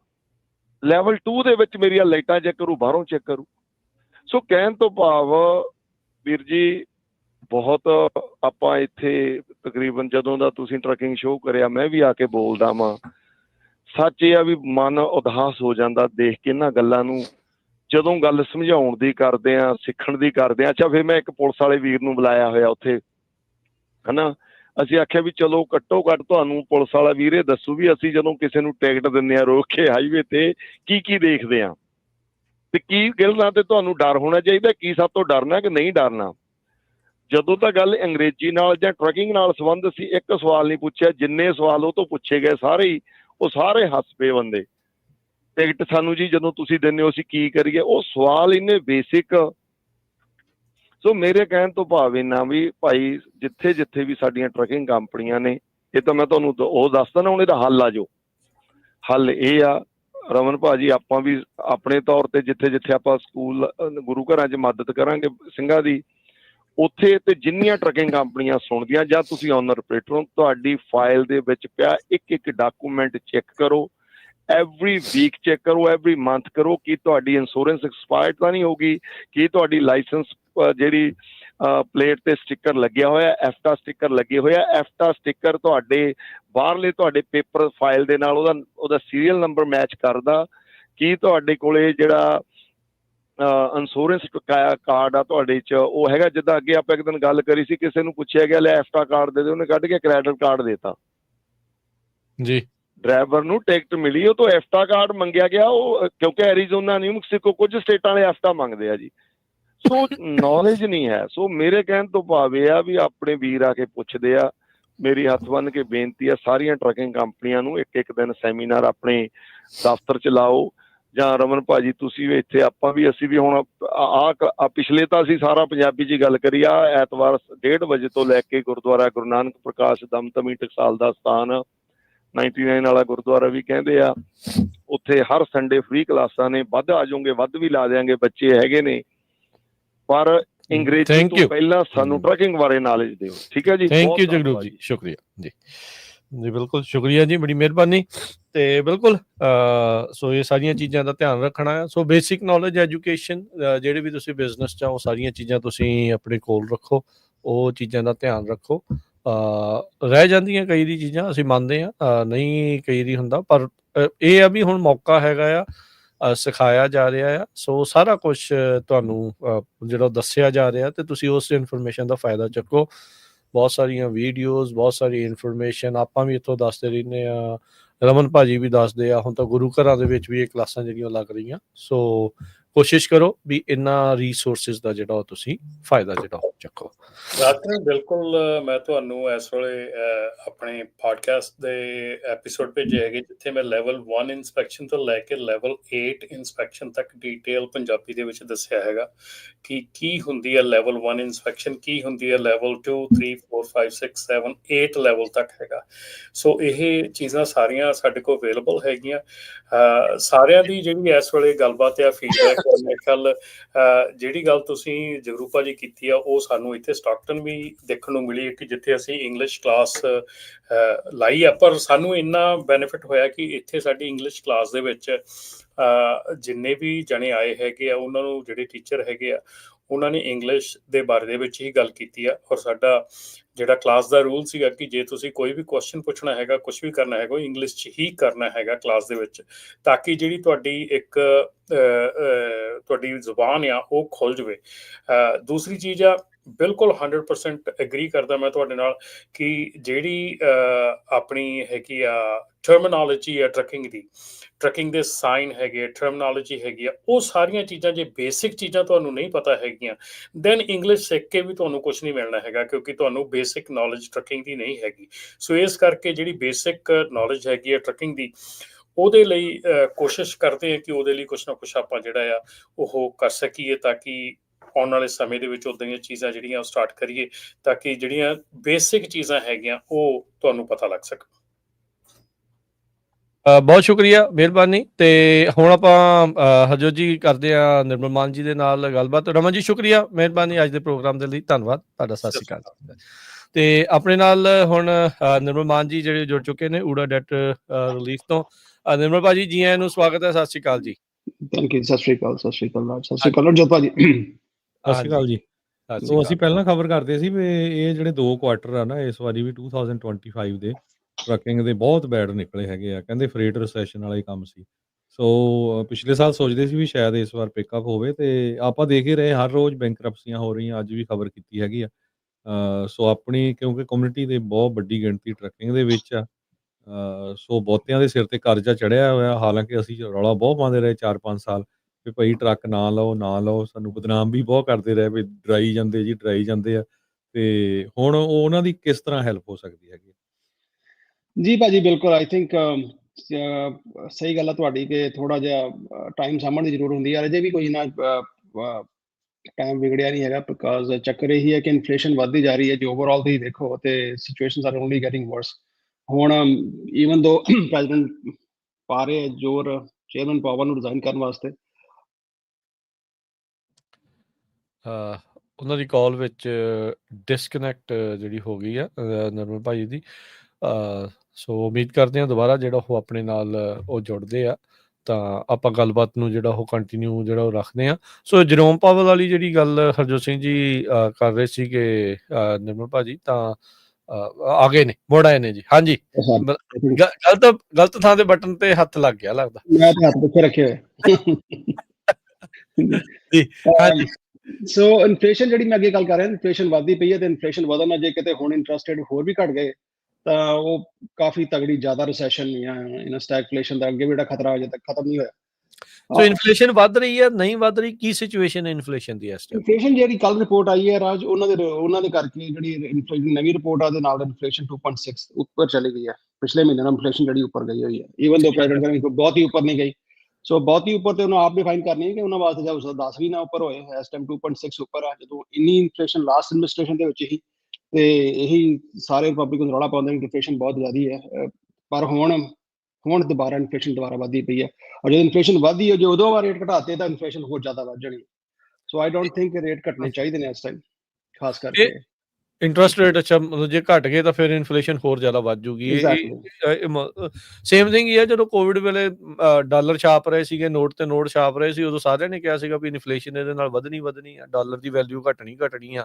ਉਹੀ ਚੀਜ਼ ਆਪਾਂ ਜਿਹੜੀ ਉਹ ਦੇਖੀ ਆ। ਤੇ ਹੁਣ ਪਤਾ ਹੀ ਆ ਵੀ ਆਪਾਂ ਨੂੰ ਵੀ ਜੇ ਇੰਟਰਸਟ ਰੇਟ ਹੁਣ ਘਟਾਉਂਦੇ ਆ ਤਾਂ ਫਿਰ ਉਹ ਇੰਪਲੀਕੇਸ਼ਨਸ ਤਾਂ ਉਹਦੀਆਂ ਜਿਹੜੀਆਂ ਦੇਖਣ ਨੂੰ ਮਿਲਦੀਆਂ। ਇਹ ਸਾਰੀਆਂ ਚੀਜ਼ਾਂ ਦਾ ਹਾਊਸਿੰਗ ਦੇ ਉੱਤੇ, ਉਹ ਸਾਰੀਆਂ ਚੀਜ਼ਾਂ ਤੇ ਵੀ ਅਸਰ ਪੈ ਰਿਹਾ। ਤੁਹਾਡੇ ਜਿਹੜੇ ਕਲਾਇੰਟਸ ਆ ਜਾਂ ਜਿਨ੍ਹਾਂ ਨਾਲ ਤੁਸੀਂ ਗੱਲ ਕਰਦੇ ਆ, ਉਹ ਕੀ ਦੱਸ ਰਹੇ ਆ? ਕੀ ਸਿਚੁਏਸ਼ਨਸ ਉਹਨਾਂ ਦੀਆਂ ਇੰਟਰਨਲੀ, ਕੀ ਸਿਚੁਏਸ਼ਨਸ ਜਿਹੜੀਆਂ ਇਸ ਟਾਈਮ ਡੈਟ ਨੂੰ ਲੈ ਕੇ ਜਿਹੜੀਆਂ ਚੱਲ ਰਹੀਆਂ? ਜਨਰਲੀ ਦੇਖੋ ਹੁਣ ਇਸ ਟਾਈਮ ਜਿਹੜੀ ਜੇ ਆਪਾਂ ਪੋਸਟ ਕੋਵਿਡ ਗੱਲ ਕਰੀਏ, ਜਦੋਂ ਖਾਸ ਕਰਕੇ ਆਪਣੀ ਟਰੱਕਿੰਗ ਇੰਡਸਟਰੀ ਬੜੀ ਬੂਮ 'ਚ ਸੀ, ਕਿਉਂਕਿ ਸਭ ਤੋਂ ਪਹਿਲਾਂ ਜਿੱਦਾਂ ਹਰਜੋਤ ਭਾਜੀ ਨੇ ਗੱਲ ਕੀਤੀ ਹੈ ਕਿ ਪ੍ਰਾਇਮਰਲੀ ਆਪਣਾ ਜਿਹੜਾ ਕਮਿਊਨਿਟੀ ਹੈ ਟਰੱਕਿੰਗ ਦੇ ਵਿੱਚ ਹੈਗੀ ਹੈ, ਉਦੋਂ ਇਹਨਾਂ ਫੰਡਿੰਗ ਮਿਲੀ ਸੀ ਕਿ ਆਪਾਂ ਕਿਸੇ ਨਾਲ ਗੱਲ ਵੀ ਕਰਦੇ ਹਾਂਗੇ, ਭਾਜੀ ਲਓ ਜੀ 2-3 ਮਿਲੀਅਨ ਦੀ ਗੱਲ ਨਾ ਕਰੋ ਤੇ ਹੀ ਕੈਸ਼ ਹੀ ਕਰ ਲਾਂਗੇ। ਤੇ ਅੱਜ ਕੱਲ ਇਹ ਸਿਚੁਏਸ਼ਨ ਹੋਈ ਹੈ ਕਿ 2-2.5 ਹਜ਼ਾਰ ਬਹੁਤਾ ਜ਼ਿਆਦਾ ਨਹੀਂ, 2-250 ਦੀ ਗੱਲ ਕਰੋ। ਸੋ ਸਿਚੁਏਸ਼ਨ ਇਦਾਂ ਦੀ ਅਨਫੋਰਚੂਨੇਟਲੀ ਚਾਰੇ ਪਾਸੇ ਹੋਈ ਹੈ। ਤੇ ਆਈ ਥਿੰਕ ਕਿ ਅਜੇ ਵੀ ਜੇ ਔਰ ਹੁੰਦਾ ਵੀ ਕੀ ਪਿਆ ਕਿ ਮੈਜੋਰਿਟੀ ਕਈ ਵਾਰ ਇਦਾਂ ਦੇ ਸਾਡੇ ਕਸਟਮਰ ਆਉਂਦੇ ਨੇ, ਉਹ ਕਹਿੰਦੇ ਨੇ ਕਿ ਭਾਜੀ ਆਪਾਂ 2 ਮਹੀਨੇ ਹੋਰ ਵੇਖਣਾ, 2 ਸਾਲ ਹੋਰ ਵੇਖਣਾ, 6 ਮਹੀਨੇ ਹੋਰ ਵੇਖਣਾ। ਔਰ ਇਸ ਚੱਕਰ ਦੇ ਵਿੱਚ ਬੜਾ ਚੰਗੇ ਪੈਸੇ ਉਹਨਾਂ ਕੋਲ ਸੇਵਿੰਗਸ ਵੀ ਹੈਗੀਆਂ ਹਨ। ਕਈਆਂ ਨੂੰ ਮੈਂ ਜਾਣਨਾ ਅਪ ਟੂ $2-4 ਮਿਲੀਅਨ ਉਹਨਾਂ ਨੇ ਦੁਬਾਰਾ ਬਿਜ਼ਨਸ 'ਚ ਪਾ ਦਿੱਤੇ ਨੇ, ਹੋਪਿੰਗ ਕਿ ਬਿਜ਼ਨਸ ਜਿਹੜਾ ਰਿਵਾਈਵ ਕਰੂਗਾ। ਬਿਜ਼ਨਸ ਰਿਵਾਈਵ ਕਰ ਲੇਗਾ ਤਾਂ definitely I think almost sustain ਕਰ ਸਕਦੇ ਨੇ। ਪਰ ਜਿਹੜੇ ਖਾਸ ਕਰਕੇ ਜਿਹੜਾ ਬੰਦਾ ਵੀ ਇਸ ਟਾਈਮ ਅਫੋਰਡ ਨਹੀਂ ਕਰ ਸਕਦਾ, ਆਈ ਥਿੰਕ ਡੈਟ ਸੈਟਲਮੈਂਟ ਇੱਕ ਆਪਸ਼ਨ ਹੈਗੀ ਹੈ। ਚਾਹੇ ਕਿਉਂ ਖਾਸ ਕਰਕੇ ਵੱਡੀ ਪ੍ਰੋਬਲਮ ਇਹ ਆ ਰਹੀ ਹੈ ਕਿ ਜਿੱਦਾਂ ਅੱਗੇ ਵੀ ਤੁਸੀਂ ਗੱਲ ਕਰ ਰਹੇ ਹੋ ਕਿ ਟਰੱਕ 2.5 ਲੱਖ ਦੇ ਲੈ ਲਏ ਨੇ ਔਰ ਉਹਨਾਂ ਦੀ ਮਾਰਕੀਟ ਵੈਲਿਊ ਹੁਣ ਕੋਈ ਦਿੰਦਾ ਨਹੀਂ ਪਿਆ। ਐਸੇ ਹੀ ਸਾਡੇ ਕਸਟਮਰ ਆਏ ਨੇ, ਉਹ ਆਪ ਕਾਲ ਕਰਕੇ ਕਹਿ ਰਹੇ ਕਿ ਸਾਡੇ ਟਰੱਕ ਚੁੱਕ ਕੇ ਲੈ ਜਾਓ, ਤੇ ਕੰਪਨੀ ਵਾਲੇ ਟਰੱਕ ਚੁੱਕ ਕੇ ਵੀ ਨਹੀਂ ਖੜਦੇ ਪਏ ਉਹਨਾਂ ਨੂੰ। ਅੱਛਾ, ਹਾਂ, ਉਹ ਕਹਿੰਦਾ ਜੀ ਕੋਈ ਗੱਲ ਨਹੀਂ, ਹੋਰ ਮਹੀਨਾ ਵੇਖ ਲਓ, ਚਲਾ ਲਓ ਕੰਮ। 2007-2008 ਵਾਲੀ ਗੱਲ ਹੋਈ ਜਦੋਂ ਬੈਂਕਾਂ ਨੂੰ ਘਰ ਜਾਂਦੇ ਸੀਗੇ ਤੇ ਬੈਂਕ ਵਾਲੇ ਕਹਿੰਦੇ ਕੋਈ ਨਹੀਂ, ਰਹੀ ਜਾਓ, ਤੁਸੀਂ ਘੱਟੋ ਘੱਟ ਸਾਫ਼ ਸਫਾਈ ਤਾਂ ਰੱਖੋਗੇ। ਹਾਂਜੀ ਹਾਂਜੀ। ਉਹ ਕ੍ਰੈਡਿਟ ਕਾਰਡ ਦੀ ਨਾ ਮੈਂ ਇੱਕ ਕੱਲ ਟੱਕਰ ਕਾਲਸਨ ਤੁਸੀਂ ਸਾਰੇ ਜਾਣਦੇ ਹੀ ਹੈਗੇ ਆ, ਜੀ ਜੀ ਜੀ, ਰਿਪਬਲਿਕਨ ਜਿਹੜਾ ਹੋਸਟ ਵੀ ਹੈਗਾ ਆ ਜੀ ਟੀਵੀ ਜੀ ਦਾ।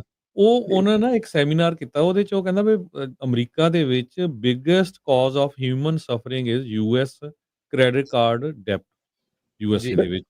ਤੇ ਕਹਿੰਦੇ ਇਟਸ ਨਾਟ ਇਰਾਨ ਨਹੀਂ ਹੈਗੀ, ਕਹਿੰਦਾ ਅਮਰੀਕਾ ਨੂੰ ਪ੍ਰੋਬਲਮ, ਅਮਰੀਕਾ ਨੂੰ ਜਿਹੜੇ ਅਮਰੀਕਾ 'ਚ ਲੋਕ ਰਹਿੰਦੇ ਇਹਨਾਂ ਦਾ ਕ੍ਰੈਡਿਟ ਕਾਰਡ ਦਾ ਕਰਜ਼ਾ ਇੰਨਾ ਆ, ਤੇ ਜੇ ਮੈਂ ਤੁਹਾਨੂੰ ਦੱਸਦਾ ਜਾਵਾਂ $1.18 ਟ੍ਰਿਲੀਅਨ ਦਾ।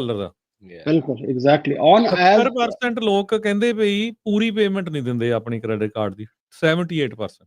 S M household average ਜੇ ਘਰ ਦਾ ਗੱਲ ਕਰੀਏ ਆਪਾਂ ਜੋਤ ਭਾਜੀ, ਔਨ ਐਵਰੇਜ ਹਰ ਹਾਊਸ ਹੋਲਡ ਦੇ ਉੱਤੇ ਤਕਰੀਬਨ $8 ਤੋਂ $12,000, ਤੁਸੀਂ $10,000 ਐਵਰੇਜ $10,000 ਹਰ ਬੰਦਾ ਇਸ ਟਾਈਮ ਹਰ ਹਾਊਸ ਹੋਲਡ ਕ੍ਰੈਡਿਟ ਕਾਰਡ ਤੇ ਕਰਜ਼ੇ ਦਾ, ਸਿਰਫ ਕ੍ਰੈਡਿਟ ਕਾਰਡ ਦਾ। ਹਾਂਜੀ, ਔਰ ਤੁਸੀਂ ਹਿਸਾਬ ਲਾਓ ਕਿ ਆਪਾਂ ਜੇ ਹੁਣ ਇੰਟਰਸਟਡ 7% ਹੋ ਗਿਆ ਤੇ ਬੜਾ ਰੌਲਾ ਪਾਉਂਦੇ ਆ, ਉਹਦਾ ਸ਼ੁਰੂ ਹੀ ਐਗਜ਼ੈਕਟਲੀ ਉਹਦਾ ਸ਼ੁਰੂ ਹੀ 21% ਹੁੰਦਾ ਪਿਆ ਐਗਜ਼ੈਕਟਲੀ। ਤੇ ਮਿਨੀਮਮ ਪੇਮੈਂਟ ਆਪਾਂ ਦੇਈ ਜਾਂਦੇ ਹਾਂ, ਲੱਗਦਾ ਚਲੋ ਭਾਈ ਕੋਈ ਗੱਲ ਨਹੀਂ $250 ਦੀ ਪੇਮੈਂਟ ਹੈ। ਜੇ ਤੁਸੀਂ ਪੇਮੈਂਟ ਦੇਖਦੇ ਹੋ ਹਰ ਸਟੇਟਮੈਂਟ ਤੇ ਲਿਖਿਆ ਹੁੰਦਾ ਕਿ ਤੁਸੀਂ ਮਿਨੀਮਮ ਪੇਮੈਂਟ ਦਿੰਦੇ ਹੋ ਤੇ ਤੁਹਾਨੂੰ ਕਿੰਨੇ ਸਾਲ ਲੱਗਣੇ ਨੇ ਪੇ ਆਫ ਕਰਨ ਨੂੰ। ਜਿਹੜਾ ਤੁਹਾਡਾ 10,000 ਦਾ ਕਰਜ਼ਾ ਉਹਨੂੰ ਕਈ ਵਾਰ 40 ਸਾਲ ਲੱਗ ਜਾਂਦੇ ਪੇ ਆਫ ਕਰਨ ਨੂੰ, ਔਰ ਇੱਥੇ 10,000 ਦੇਣਾ ਸੀ ਉੱਥੇ ਤੁਹਾਨੂੰ 80,000 ਦੇਣੇ ਪੈ ਜਾਂਦੇ ਨੇ। ਸੋ ਸੋਲਿਊਸ਼ਨ ਇਹਦਾ ਇਹੀ ਹੈ ਕਿ ਜਿਨ੍ਹਾਂ ਨੇ ਕਰ ਲਿਆ ਟਰਾਈ, ਔਨ ਐਵਰੇਜ ਮੈਨੂੰ ਲੱਗਦਾ ਕਿ ਕੋਈ ਬੰਦਾ ਵੀ 3 ਮਹੀਨੇ ਤੱਕ ਲਗਾਤਾਰ ਮਿਨੀਮਮ ਪੇਮੈਂਟ ਦੇ ਰਿਹਾ ਤੇ ਥੋੜਾ ਕੰਸਰਨ ਹੈਗਾ, ਸਾਨੂੰ ਕਾਲ ਕਰ ਲੈਣ। ਤੇ ਆਫ ਕੋਰਸ ਜਿਹੜਾ ਡੈਟ ਸੈਟਲਮੈਂਟ ਦਾ ਪ੍ਰੋਸੈਸ ਹੈਗਾ, ਇਹ ਤੇ ਤੁਹਾਡੀ ਬੈਂਕਰਪਸੀ ਨਹੀਂ, ਇਹਦੇ 'ਚ ਤੁਹਾਡੀ ਲੌਂਗ ਟਰਮ ਨੁਕਸਾਨ ਨਹੀਂ ਹੈਗਾ। ਜਿੰਨਾ ਚਿਰ ਤੁਸੀਂ ਪ੍ਰੋਗਰਾਮ ਦੇ ਵਿੱਚ ਹੈਗੇ, ਆਫ ਕੋਰਸ ਤੁਹਾਡਾ ਨੈਗੇਟਿਵ ਇੰਪੈਕਟ ਕ੍ਰੈਡਿਟ ਤੇ ਵੀ ਪੈਣਾ, ਬਾਕੀ ਇਸ਼ੂ ਵੀ ਹੋ ਸਕਦੇ ਨੇ। ਕਿੰਨਾ ਕੁ ਇੰਪੈਕਟ ਹੁੰਦਾ ਕ੍ਰੈਡਿਟ ਸਕੋਰ ਤੇ? ਜਨਰਲੀ ਦੇਖੋ ਇੰਪੈਕਟ ਡਿਪੈਂਡ ਕਰਦਾ ਕਿੰਨੇ ਕ੍ਰੈਡਿਟ ਕਾਰਡ ਨੇ, ਕਿੰਨਾ, ਹਰ ਕਿਸੇ ਦਾ ਵੱਖਰਾ ਸਿਚੁਏਸ਼ਨ ਹੁੰਦਾ, ਪਰ ਐਨੀਵੇਅਰ 100 150 200 ਪੁਆਇੰਟ ਹੀ ਫਰਕ ਪੈ ਸਕਦਾ। ਪਰ ਜਦੋਂ ਤੁਸੀਂ ਪ੍ਰੋਗਰਾਮ ਇੱਕ ਵਾਰੀ ਖਤਮ ਕਰ ਦਿੰਦੇ ਹੋ, ਵਿਦਿਨ 6 ਮੰਥਸ ਤੁਹਾਡਾ ਸਕੋਰ ਆ ਬੈਟਰ ਹੋ ਜਾਂਦਾ, ਇੰਨਾ ਜਾਂ ਤੋਂ ਬੈਟਰ ਹੋ ਜਾਂਦਾ। ਪਰ ਇਹ ਵੀ ਤੇ ਗੱਲ ਆ ਨਾ ਵੀ ਚਲੋ ਕਰਜ਼ਾ ਵੀ ਲੱਥ ਜਾਂਦਾ, ਸਕੋਰ ਤਾਂ ਫਿਰ ਦੁਬਾਰਾ ਤਾਂ ਨੂੰ ਚੜ ਜਾਊਗਾ, ਕਰਜ਼ਾ ਤਾਂ ਨੂੰ ਚੜਦਾ ਗਿਆ ਤੇ ਕੰਮ ਔਖਾ। ਬਿਲਕੁਲ ਬਿਲਕੁਲ। ਤੁਹਾਡੇ ਇਸ ਪ੍ਰੋਗਰਾਮ ਦੇ ਵਿੱਚ ਫੀਸ ਕੀ ਆ, ਕਾਸਟ ਕੀ ਹੈ ਇਹਦੇ ਨਾਲ ਐਸੋਸੀਏਟ? ਜਦੋਂ ਆਪਾਂ ਕਹਿੰਦੇ ਹਾਂ ਕਿ ਅਪ ਟੂ 60% ਮਾਫ ਹੋ ਜਾਂਦੇ ਨੇ, ਦੈਟ ਇਨਕਲੂਡਸ ਐਵਰੀਥਿੰਗ, ਤੁਹਾਡੀ ਲੇਟ ਪੇਮੈਂਟਸ, ਫੀਸ, ਤੁਹਾਡੀ ਫਾਈਨੈਂਸ਼ੀਅਲ ਚਾਰजेस, ਜੋ ਕੁਝ ਵੀ ਹੈਗਾ ਅਪ ਟੂ 60%। ਜਿਹੜੇ ਬਾਕੀ 40% ਪੇ ਕਰਨੇ ਨੇ, ਦੈਟ ਇਨਕਲੂਡਸ ਐਵਰੀਥਿੰਗ, ਜਿਹੜੀ ਸਾਰੀ ਫੀਸ ਪੇ ਕਰਕੇ। ਸੋ ਜਿਹੜੀ ਤੁਹਾਡੀ ਪ੍ਰੋਗਰਾਮ ਬਣਦੀ, ਜਿਹੜੀ ਫੀਸ ਬਣਦੀ ਹੈ, ਉਹ ਮੰਥਲੀ ਪੇਮੈਂਟ ਜਿਹੜੀ ਤੁਸੀਂ ਬਣਾਉਣੀ। ਮੰਨ ਲਓ ਕਿ ਲੈਟਸ ਸੇ ਕਿ ਤੁਹਾਡਾ up to let's keep it simple ਕਿ ਜੇ 10,000 ਦਾ ਕਰਜ਼ਾ ਤੇ 5,000 50% ਸੈਟਲ ਹੋ ਜਾਂਦਾ। ਤੇ ਜਿਹੜੀ ਤੁਸੀਂ 5,000 ਦੀ ਕਿਸ਼ਤ ਬਣਨੀ ਹੈ, ਤੁਸੀਂ ਉਹਨੂੰ ਆਪਣੀ 6 ਮਹੀਨੇ 'ਚ ਪੇ ਕਰ ਸਕਦੇ ਹੋ ਤੇ 4 ਸਾਲ 'ਚ ਪੇ ਕਰ ਸਕਦੇ ਹੋ। ਔਰ ਜਿੰਨੀ ਤੁਸੀਂ ਛੇਤੀ ਪੇ ਕਰਦੇ ਹੋ, ਉਹਨਾਂ ਤੁਹਾਡੀ ਸੇਵਿੰਗਸ ਜ਼ਿਆਦੀਆਂ ਹੁੰਦੀਆਂ ਨੇ, ਬਿਕਾਜ਼ ਕ੍ਰੈਡੀਟਰ ਵੀ ਚਾਹੁੰਦਾ ਕਿ ਮੈਨੂੰ ਹੁਣੇ ਪੈਸੇ ਮਿਲ ਜਾਣ, ਬਜਾਏ ਕਿ ਮੈਨੂੰ 4 ਸਾਲ ਦੇ ਵਾਸਤੇ ਸਪਰੈਡ ਆਊਟ ਕਰਾਂ। ਸੋ ਅਪ ਟੂ 60% ਦੇ ਵਿੱਚ ਮੈਂ ਕਹਿੰਦਾ ਕਿ ਸਾਰਾ ਕੁਝ ਐਵਰੀਥਿੰਗ ਇਜ਼ ਕਵਰਡ ਹੁੰਦਾ। ਜਾਂਦੇ ਨਿਰਮਲ ਜੀ, ਇੱਕ ਤਾਂ ਪਹਿਲਾਂ ਆਪਣਾ ਫੋਨ ਨੰਬਰ ਇੱਕ ਵਾਰੀ ਦੱਸ ਦਿਓ, ਤੇ ਫਿਰ ਇੱਕ ਜਾਂਦੇ ਇੱਕ ਸਵਾਲ ਪੁੱਛਦੇ ਆ, ਤੇ ਫਿਰ ਆਪਾਂ ਸਮਾਪਤੀ ਵੱਲ ਨੂੰ ਵਧਦੇ ਆ। ਫੋਨ ਨੰਬਰ ਦੱਸ ਦਿਓ। ਨੰਬਰ ਹੈ ਜੀ ਆਪਣਾ 888 888 ਤੇ ਵੈਬਸਾਈਟ ਸਾਡੀ ura.org, OORAA.org। ਇਹਦੇ ਵਿੱਚ ਕੋਈ ਮਿਨੀਮਮ ਵੀ ਆ ਵੀ ਹਾਂ ਤੁਹਾਡਾ ਮਿਨੀਮਮ ਇੰਨਾ ਕਰਜ਼ਾ ਹੋਊਗਾ ਤਾਂ ਹੀ ਤੁਸੀਂ ਇਸ ਪ੍ਰੋਗਰਾਮ ਦੇ ਵਿੱਚ ਐਨਰੋਲ ਕਰ ਸਕਦੇ ਆ?